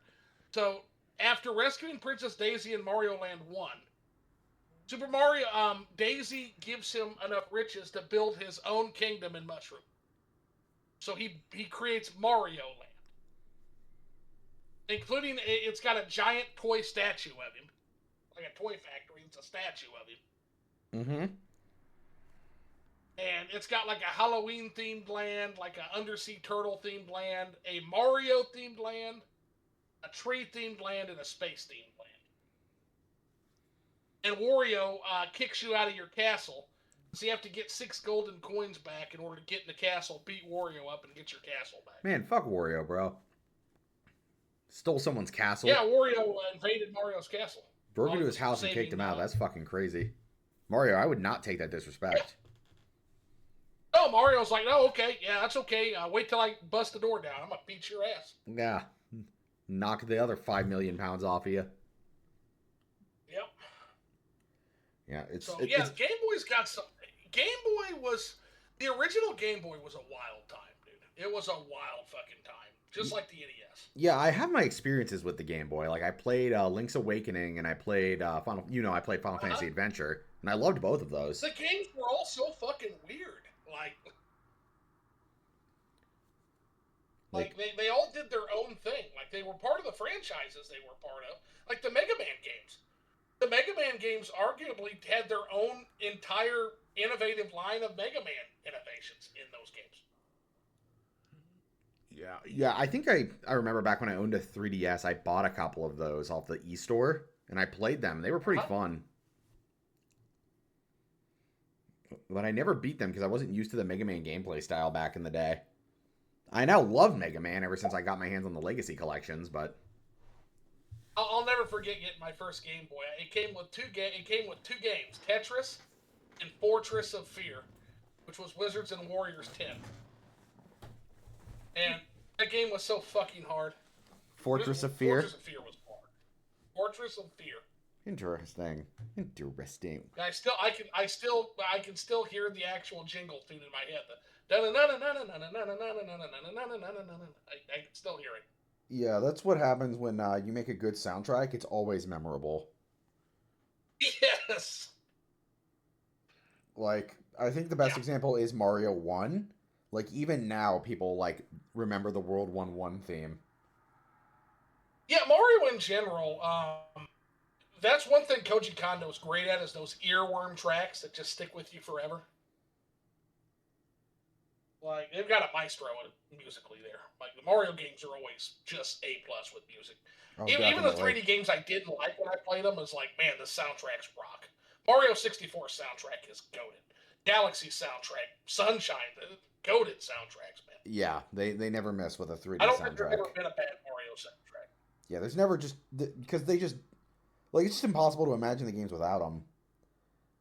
Like they're just perfect soundtracks. Like, and then also you see it in content creation. They're just infinite. Well, you can lay them over anything and make a video, which is and they do. Yeah. That's why when I make my videos, I try to avoid like the regular video game music. I try to do other shit. So. Which is funny because for mine, I don't use Mario music, but I use Zelda music. I use like lo-fi Zelda music, and it just sounds really good. Like Zelda music is also just really iconic. Actually, that's the hardest part. That's one of the hardest parts of making videos is navigating the fucking licensing issues with music. Fuck. Yeah, you got to find some non-copyright versions of them. Well, I could do that, but actually, what I'm doing is I'm just paying the licensing fees for single use on some when you can find them. But just tracking that down and getting the license on your YouTube video it's hard sometimes. That is true. I don't usually it's like, put fuck, the. I want to use this track, but do I want to pay you $27 for a single use? Jeez, man. Yeah, that's why I just find fan created tracks online and use them. I know, and I can do that. I've just got it in my head that for this particular part of it, I want this song. You know? Yeah, it's understandable. I want that song.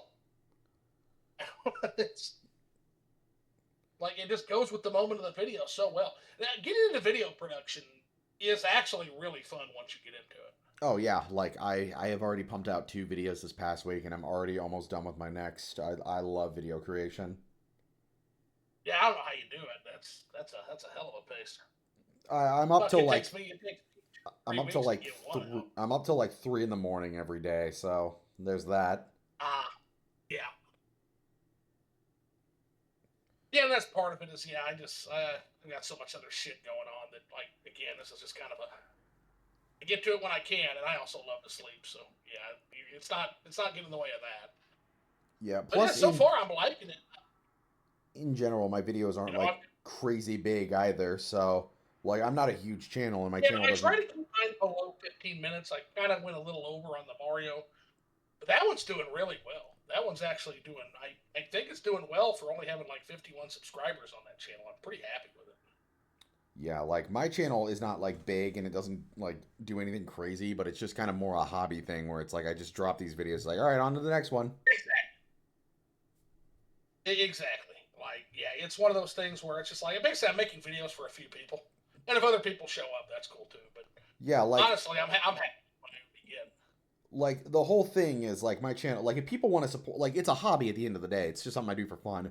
If people want to support me financially, I've got a Patreon and I've got Twitch subs set up and like ad revenue and shit like that. But at the end of the day, it's just I'm just making this because it's fun. Yeah, and that's the thing. I used to be like, I don't know how to do it. I don't want to know how to do it. I'll just talk over bad screenshots. And then, like, you start watching YouTube content, or you watch a channel like, say, Super Eye Patch Wolf, right? Mm-hmm.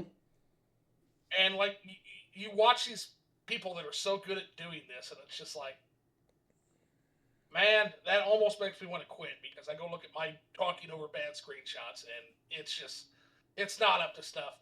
And then some of these folks were nice enough to reach out and, like, kind of teach me some of this stuff. And, yeah, once you get it down, it's actually very easy. It's time consuming. Yeah, but like at the same time, it's super satisfying when you nail it. It is, yeah, when it all comes together, and it comes together exactly like you want it to. Like, yeah, that's where Donkey Kong, and actually that's where my first Donkey Kong Country Returns. It's right now. It's in that stage. It's in like the second rewrite of the script, where I read it, and then I'll even probably record some of it, and then I'll trash it and be like, nope, that sucks. That's not good enough. And then I'll go back and I'll rewrite it. And by about the 3rd or 4th draft, usually by the 4th draft, it's ready for showtime. But it takes a little while to get to there. The first thing I write is always absolute dog shit. You guys never see it. You don't see none of that makes it into the video. But by draft 2 or 3, you're getting most of it. By draft 4, we're ready. Mm-hmm. I usually just have one draft I work on, and then I refine it until it's ready. Oh yeah, you got to look at it because the first thing you write out is it's a brain fart, and then from there you can refine it and do some storytelling with it and do the things you want to do with it, right? Yeah. But that first brain fart is important. You got to write it because if you don't write it, you'll never write anything, and that's what hangs up most people that want to get into content creation. They're like, what? I'm not the one to ask for advice, but people have done it, and it's like, do it, just do it, and that starts with writing. So just write something. And it'll be terrible. It'll be shit. Yep. But it won't be by the time you're done with it. Yeah, once you're finally done and everything's ready, the video is just so much more nice to put out. Mm-hmm. And you'll be super satisfied by the end process. Yeah, the only time I've ever felt that is when I do videos on games I'm not a huge fan of, and I usually just try to get them out the door and move on to the shit I care about. Yeah, that's one of iPatch Wolf's rules. His rule for making a video is that, like, basically, by the time he makes a video about something, it's because, like, literally he can see the light in the life leave his friends and family's eyes as he talks about this subject to them for, like, the 50th time. And the moment he sees that light leave their eyes, he's like, oh my god, it's time to make a video. Because I can't shut the fuck up about this thing. And that's when he knows it's a video topic. It's like, he's super passionate about it, he can't shut up about it, and everybody else around him is tired of hearing about it. Yeah, that's actually an interesting way of looking about it. Uh-huh.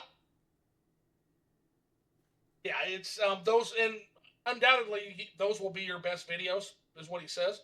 Mm-hmm. He says you don't have to do that, but he only does it when he gets to that point with a subject, and that's why the videos are all so good.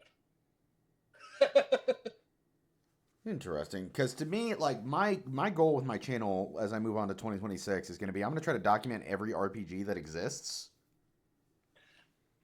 Yeah, I've got a specific goal beyond. My goal is to get through my backlog, and for the same reason as you, I can't skip games. Yeah. Like I'm trying to. This is my way of kicking myself in the ass to play my Switch backlog. That's what this is. At the end of the day, that's why I do it. Is it helps me categorize my thoughts on a game, and also when I know I've got a review to write at the end of it, that helps me play the game. Yeah, and it's like for me, it's like I love RPGs, and I want to like. I jokingly call myself the king of the future king of the RPG nation, and like I want a way to like flex that. And it's like, what if I documented every Like RPG? Now that's an interesting mission because if you're talking about like all cultures, buddy, there's an entire ocean of, like, for example, Chinese RPGs out there. Oh yeah, That I'm we never tackling. even got. I'm gonna do what I can to tackle all of them I love it. because I think it'll be fun. It'll be a fun challenge. Yes. And again, that's the thing is, like, I've got 500 games to do, and it's like, well, people are like, "Sue, you'll never get through that." It's like, well, I'll die trying then. This Yeah, is a fun same. project for me. Like I'm not really getting paid to do this. This is just a fun little thing I'm doing. Yeah. Like It's just I've always liked writing, and video is just an extension of that. yeah, And I've always wrote. Like and I that used to make lists. I used to make tons of lists as a kid, just to make lists. yeah, I don't know why, yeah. but I did it. At the end of the day, I think that's why a lot of people lose interest in their channels is they stop trying to do it for fun. And, like Yeah. they try to make it like a personal mission or something, and it's like that isn't very fun. Like they're just like, well, I want this to be the biggest channel of all time, or I want this to be like something that can be my full time job, and it's like, man, you lose yourself Those are fast when that bad. Yeah, happens. those are such bad reasons to YouTube, especially now. Especially nowadays, like YouTube is actively making it harder. And I hate to tell people, I talk about this all the time with a few people. YouTube's working on taking away even that small amount. Like YouTube is working very hard on taking back the money they're paying creators. They don't want to share with you guys anymore. Yeah, And like they're not, and it's going to come to eventually. They won't share anything with you. It'll be right back to hobbyist. And so if you're not passionate about what you're doing, You better become passionate about what you're doing, because pretty soon there won't be any other reason to do it. Be passionate about what you're doing, or pray to God your Patreon takes off. Yep, because you're not getting shit from YouTube. They're working on scaling that back as we speak. Yeah, because like Again, it doesn't impact me. I was never going to monetize anyway. But I know a lot of people that want to, and it's like you missed that boat by about 10 years, buddy. Yeah, like I'm not trying to be like make millions off this channel or something. Like it's cool if I get paid for it, but like if people do want to donate, like again, I've got the Patreon, my Twitch takes subs, but at the end of the day, this is all just a hobby. Like I do sub goals and everything for like really shitty RPGs. Like if people want to see me play through a really shitty RPG, I'll do a sub goal for that. But at the end of the day, it's me just like going like, "Hey, here's this cool RPG I played." Hey, that's smart, by the way. People will pay to watch people suffer. Like, yeah, I've gotten some sub goals actually. I've even got one now, right? Where 10 subs will play we'll play through Loop 8, which I've heard is like one of the worst RPGs in recent time. Dude, it sucks because Loop 8 had so much goddamn promise. It looks slick as shit. And then it's a fucking disaster. It's apparently fucking terrible, and it's like 10 subs because I got the game for like $5 on Steam. It's like, fuck it, $10, hit me with 10 subs on stream, and we'll do it. We'll go through this whole game. Well, and there's the thing too. So there's something to that, because and I always do that. One of the things I do when I do a review is I tell you exactly what I paid for a game, and the reason I tell you that is because the review is going to be very different if I paid $70 for a game than if I paid $5 for a game, or if I paid no dollars for a game. It'll be a very different review. Because a game might be worth, you're going to have to suck pretty bad to not be worth $0. You're going to have to make me regret spending time with you. But if you're even a mediocre game at 70, I'm going to crush you, man. Because it's 70 fucking dollars. Yeah, definitely. I thankfully have not. That definitely comes with higher standards. I thankfully haven't come across that just yet, but it may happen eventually. I haven't come across a mediocre $70. Most $70 games I've enjoyed. I haven't across any I've hated so far. But again, there's only a time bomb until that happens. Well, or sometimes I've been pleasantly surprised. I think I paid either 40 or 50. I'll have to get the receipt when I finally review it, because I want the actual price. It was either 40 or 50 for the original Deadly Premonition. Mm-hmm. And that game is Crimson, that game is so bad. That's such a bad game. I've heard it's so bad it's hysterical. But at the same time, I love it. Yeah, there is so much to love, too. I've heard the game is, so bad it ends up being good. Yes. Unironically. You can literally find the killer in the beginning of the game just by following the different townspeople around. You can figure out who the killer is. That is very funny. Because they're all set to these intricate schedules that they go through during the week. Yeah, So you can on your own figure out who the killer is without going through the story. You can't do anything about it because the game's not good enough to account for that. But you can be like, yeah, I know who you are, motherfucker. That's amazing. It's, if you like Twin Peaks at all, and I know you do, play Deadly Premonition. Any which way, how you can. I'll have to put it on my list then. It's a goddamn love letter to Twin Peaks. Yeah, that sounds amazing. But yeah, in made general, by somebody who did not know what the fuck they were doing and produced beautiful madness. Yeah, at the end of the day, that does have me interested. I always love shitty games, and streaming those shitty games is even funnier because you can just laugh at them with friends. One time we did Sonic 06 on stream, and that was a blast, bro. That shit was hilarious. It's like watching bad movies, right? Yeah, it's like... There's this channel I watch called Red Letter Media. They do something called Best of the Worst. Mm-hmm. And basically, it's just them sitting down to watch shitty VHS tapes that they find. That's awesome. And they did one called Surviving Edged Weapons, and it was like a police informational video. Are you serious? And this... Let me see if I can find that episode, and I'll do a screen share, and I'll show you this. All right. You've got this is amazing. Yeah, this is amazing. Let's see, surviving edged weapons. Oh no.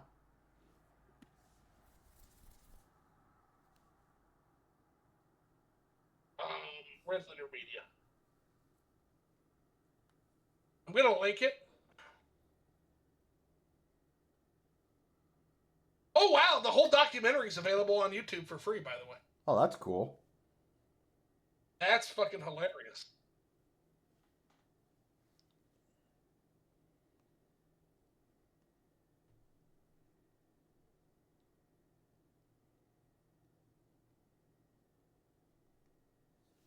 Did you find it? Everything's a knife. All right.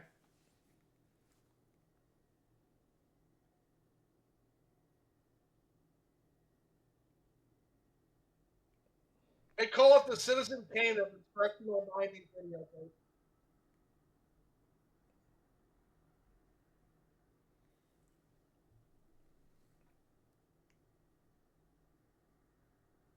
Okay, yeah, just that cover alone, by the way, is amazing.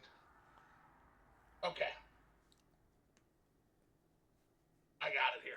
All right, here we go.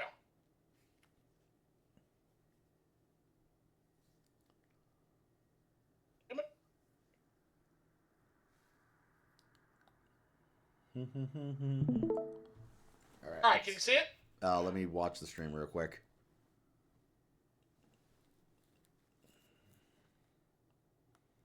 Okay, yeah, I can see it. Best of the worst, Wheel of the Worst, number 16. Yeah, look at that. Oh, my God. You cannot go wrong. The greatest video that has ever graced this table. Surviving Edged Weapons is the Citizen Kane of VHS 90s instructional videotapes.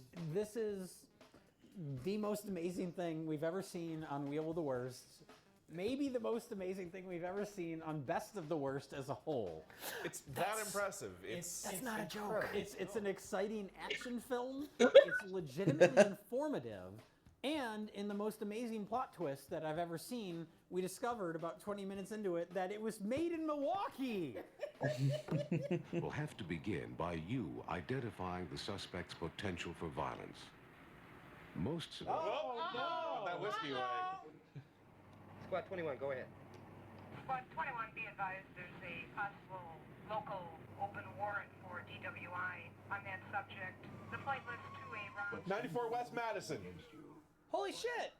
I also saw a sign for 41. What the fuck? Oh, is that Crown Stadium? Oh yeah, that was the old stadium. What? I know right where this is. This is a Milwaukee video. This video had everything going for it. It's got thrills, it's got chills. Many chills. Plot twists. Fantastic accents. I told you girls I didn't want you working my street.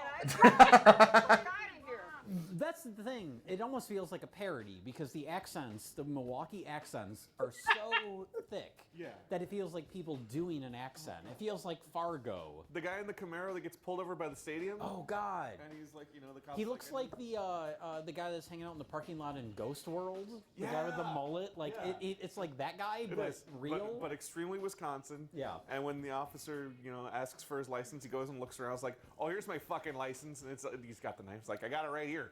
What the fuck do you want? I want to see your driver's license. What for? Christ, I'm only a block from home. Why don't you let me go?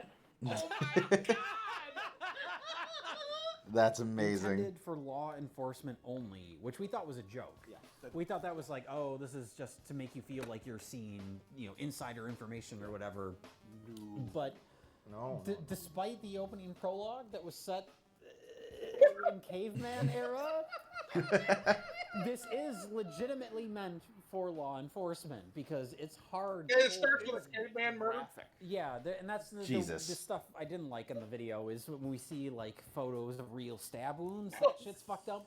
But there is a lot of real information about how to handle being attacked by someone with an edged weapon, homeless person, prostitute.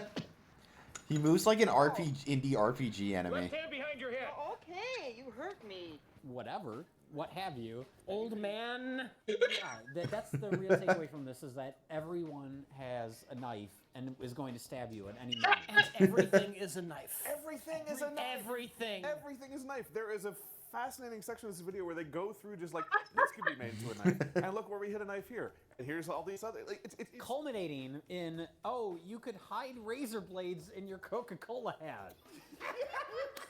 No one will even notice. Adding to the threat are a host of improvised weapons. Sunglasses that can be flicked to poke out your eyes. Fish hooks hidden in earrings are stuck through pant blades to rip your fingers on a pat-down.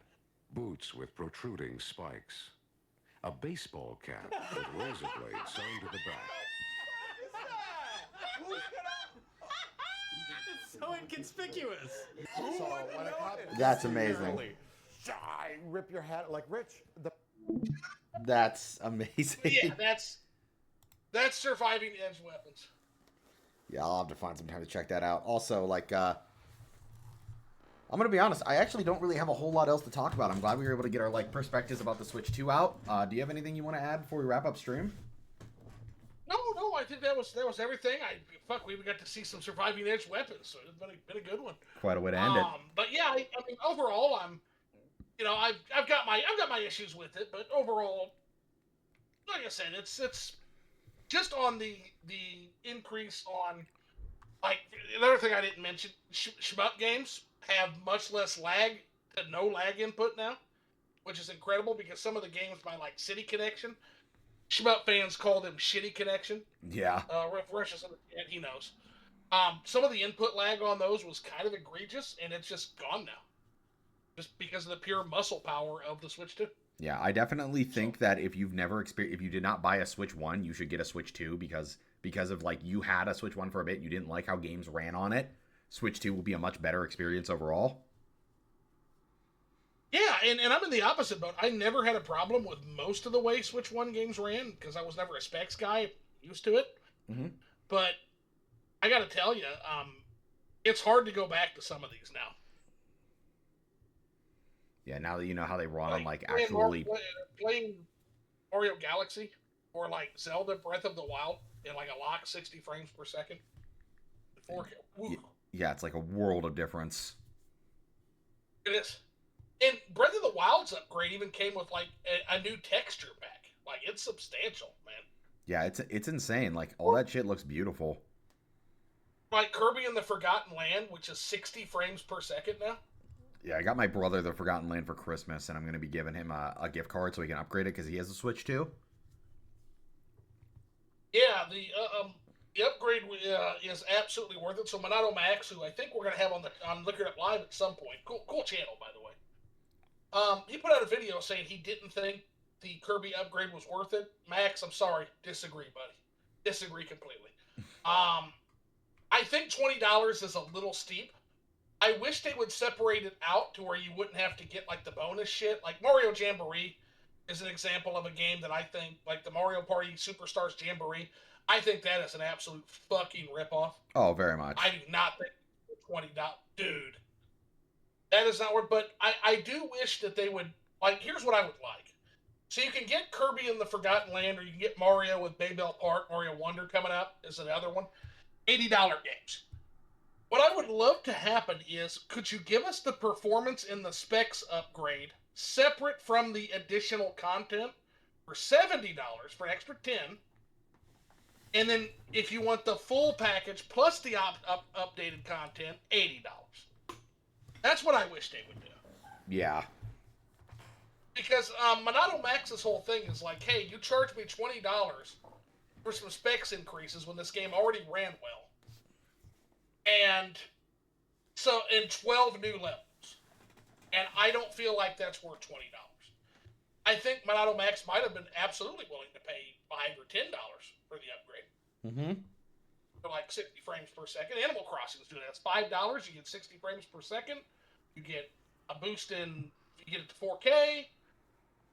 That's the kind of shit. I can't wait. By the way, Xenoblade's what I can't wait for. Yeah, I'm really waiting for that one more than anything. Oh. And when they get to the Xenoblade trilogy, oh boy. They already play a lot better. Those games already play better. But Yeah, I'm actually going if through you them get the all. actual texture pack and shit for it, oh yeah, man. Yeah, I'm going through Xenoblade again on my Twitch right now because I'm still doing the Xeno Marathon. I gotta get back to that. We're like over halfway done with Xenoblade 1. Man, those games still hold up really well. Have you completed Xenoblade 1? Yeah, I've completed Xenoblade 1, 2, and 3. I've completed every Xeno game. We're just Okay, you replaying. completed all of them. So, Yeah, we're so what is your order of operations here? I gotta hear yours because everybody's is different, and they're all worthy. What would your order for best to worst be? 3 is my favorite, then 2, then 1. That's my exact same order. Yeah, I love all of them, but 3 is my favorite. 2, I love how I love 2, even with its faults. And 1, I love, but I don't think I don't like as much as the other two. 3 is just by sheer power of just being the best game in that series, period. It's fantastic. I love it. The gameplay in 3. And the story is on the. I thought it was going to be like your basic bitch, like Logan's Run style story, where you have like the limited shelf life and the places that game goes, and the tiebacks to the other 2 games. Chef's kiss. And I haven't even completed the downloadable content because I never made it physical. But I that's one that OJ is like, buddy, you've got to break your digital rule for that. You've got to get it. You have to. Yeah, the DLC, like the DLC is fantastic. Yeah, no, OJ is like, break your rule. You need to break your rule on that. Play Future Connected, he said. Yeah, he said it's with Future Connected, it's one of the greatest games ever made, he said. It's such a fantastic ending to the series, honestly. I hear Rex is like a Chad, which actually tracks. Yeah, he's changed a lot. Like, Rex is like full-on adult now. He's still very much the Rex you fell in love with, but he just looks like a fucking Giga Chad now. He looks like a dude he looks like a dude who banged 3 women at the same time. I love Rex so much. Like, when you see him again, you're like, yeah, that's why all 3 married him. That makes sense. Yep. Well, yeah, I mean, he is the Giga Chad, right? But yeah. More importantly, like, I love Rex because he embodies positive nihilism, whereas someone like Malos embodies negative nihilism, right? And it just speaks to me that Xenoblade 2 in particular is a story about nihilism and what it means. Yeah. Like, what do you do? What meaning can you derive from a world that has no inherent meaning? That is dying, that is on its way out, and, Malos is like, yeah, just fuck it, let it all burn, right? Right. Whereas Rex is like, no, we can't do that because life, even though there's no meaning and the goal that we got to isn't what we thought it was, life still has the meaning that we give it. Yeah, we give life. Somebody planted it best. Rex is an optimistic force in a world where you're designed to be a nihilist. Yes. And that's why and he's also and by the way, he embodies nihilism himself, but just a positive version of it. Because the entire thing, nihilism is vastly misunderstood. Like, the entire point Nietzsche was making is that in a world without God or Logos or bereft of purpose, the reason why he said we tremble at the fact that we've killed God is because without that God in our life, that driving force, what do we replace it with? And if the answer is nothing, that's destructive. But we ultimately can make life whatever. It's also very freeing, as terrifying as it is, because bereft of purpose, we can give ourselves whatever purpose we manufacture for ourselves. And that's the point of positive nihilism.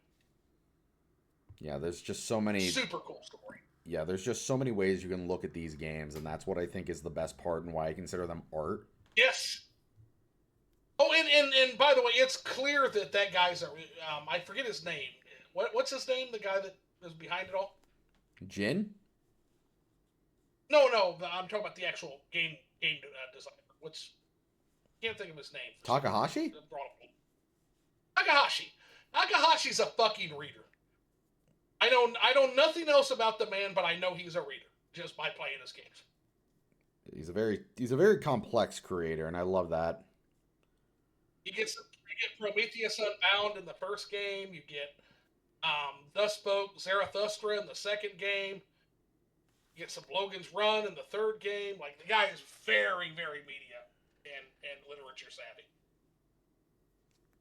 Yeah, he knows what he's doing, and that's what I like about it. Like, as someone who's experienced so many of his games, like I've played every Xeno game at this point. He's a talent. He's a 1 in a million talent. Nishquick says I've got to find a way to play Xenogears.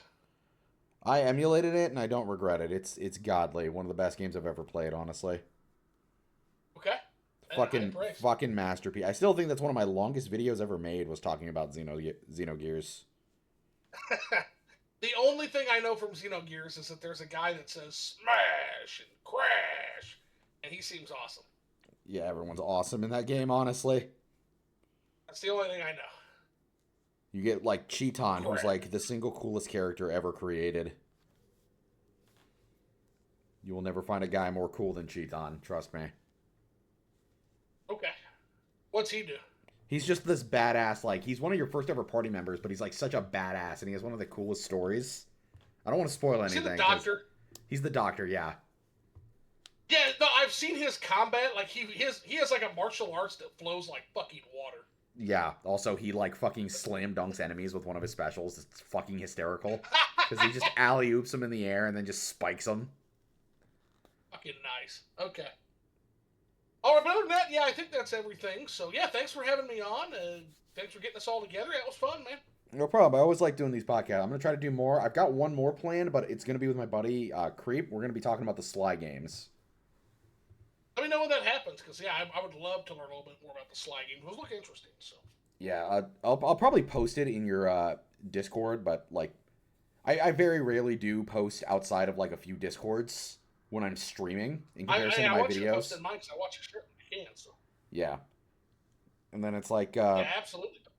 That makes me aware of it, so. Yeah. And plus, you're not on Twitter anymore, so it's... Otherwise, I gotta manually check, and I'm fucking terrible about that. Yeah, I mainly stream just for the hell of it. Right now, we're next week we're continuing Xenoblade, and I'm hopefully finishing Persona 4 Golden because we're at the last dungeon. Ooh, yeah, Persona 4. I loved Persona 5. I need to get to Persona 4 at some point. 4. Do you like it 4 or 5? Which do you prefer? I'm at the end of 4, and I can definitely say that I think it's now better than 5. Like 4 Golden is a masterpiece. Okay. Like it's near perfect. A lot of people say Golden is really good, so. Yeah, it is amazing. Like, I have been addicted, and I can't wait to finish it next week. Solve the waifu wars for us on there. Who's best girl on there? Well, I got 10 subs to get paid to romance Chie in that game. So, I got sold out by money, because I was talking with my buddy in chat. He's like, how much to make you romance my favorite character? I'm like, 10 subs. Because why the fuck not? It's free money. Right. And then who is best girl for Persona 5? Persona 5, I gotta give it to Kasumi. Yeah. I think I ended up dating Dr. Legs first time through that. Dr. Legs is great. She's funny as hell. Yeah, Dr. Legs is great. It was either, and for 4, like, my personal pick is, I like Rise and Marie, because they're both really funny. Because Rise is interesting. Yeah. She's, like, the first character in these games that's, like, openly, like, romantic towards the main character. Like, she has a massive crush on the main character. Yeah, well, I mean, everybody has a crush on you. You's a pimp. Yeah. It's funny as hell. It's a great game, too. If you ever get around to it, highly recommend it. You want to talk about fucking Aura, like, that Persona 4 pro tag. Yeah, he's really cool. Aura. Fucking hysterical, too. Like... That is, like, I have no doubt saying Persona 4 is probably the funniest Persona game. Especially Yosuke. Joker's kind of a dork, but he makes it work, whereas you is just Aura. Like, yeah. I've seen the dude, it's like, okay, this dude is just Aura. Yeah, like, in general, also, Yosuke, his best friend, like, the first real party member you get is, like, the best character, in my opinion. He's super fucking funny. Is that the one that wears the trash can? What's up? Is that the one that wears the trash can? Yes. Okay, yeah. It's funny because he's, like, super, like, he's got, like, the best comebacks in the game. He's, like, very quick-witted, and he's also, like, the brains of the operation. He's, like, your second in command. And they're... Oh, wow. So, usually the lovable friend is a the lovable ride-or-die friend is also a dipshit. At least Ryuichi was, but a lovable dipshit, whereas it looks like this guy's pretty capable then. He's a mix of a lovable dipshit and, like, actually kind of smart. Okay. Yeah, they like Gotcha. Whereas in Persona 5, like everybody gave their brains over to Makoto once you joined the party. Yeah, as much as I like the 5 cast, especially Ryuji, I always liked Ryuji. He's just a bro. Ryuji was my favorite, and they done my boy Ryuji dirty. I feel like he's an he idiot. Gets beat up and shit after saving everybody. I was so mad about that. Yeah, that scene was not great. I get that they were trying to make it more comedic, but I really feel like everyone should have just been happy he was okay. Yeah, like literally, he saved your fucking asses, you ungrateful fucks. Yeah, but he's still one of the best characters. He's still our goat. He's. I love Ryuji and why he is the way he is, and he's such a golden-hearted dude. Like Ryuji's definitely best boy. Yeah, he's also. God, but Yusuke, God damn it. Yusuke is funny as hell, man. I love how just he has no self-awareness whatsoever. Every fucking scene Yusuke cracks me up. He's just a giant. Oh, by the way, here's a recommendation for you. If you like Persona 5 and you want to see it done actually better and more expanded upon, if you want more Persona 5, Crimson by Dowds is a Persona 5 fanfiction, but I shit you not, was recommended to me, and I fell into it like a rabbit hole. I'll have to check it out because I haven't read fanfiction in a while. I've never read fanfiction aside from this, and now it's an obsession. Now there's a video in me at some point about the bizarre world of fanfiction to grip a little bit from Eye Patch Wolf. I remember. Because, oh my god! I remember an old one I read was called "Rig the Game Royal," which is an AU where at the very end, like Joker defeats the main villain, but like his entire team. Oh, so you read Persona 5 fanfiction? Yeah, I've read it once. It's the only one I've really read, and the whole. Dude, it's a rabbit hole. Yeah, it's really. Yeah, it's a really good one because the whole concept is like they win, but every member of the Phantom Thieves dies in the final battle, other than Joker. Right. And the whole concept is he gets sent back in time, but the whole thing is that it's changed to a world that follows the Royal Universe instead of the original universe. Oh, interesting. What's that called? Rig the Game Royal. It doesn't get any updates anymore from what I recall, but like basically a new. See, that's what sucks about fan fiction is because it's all free, it gets dropped a lot because it's literally up to the amount of time they have to devote to it.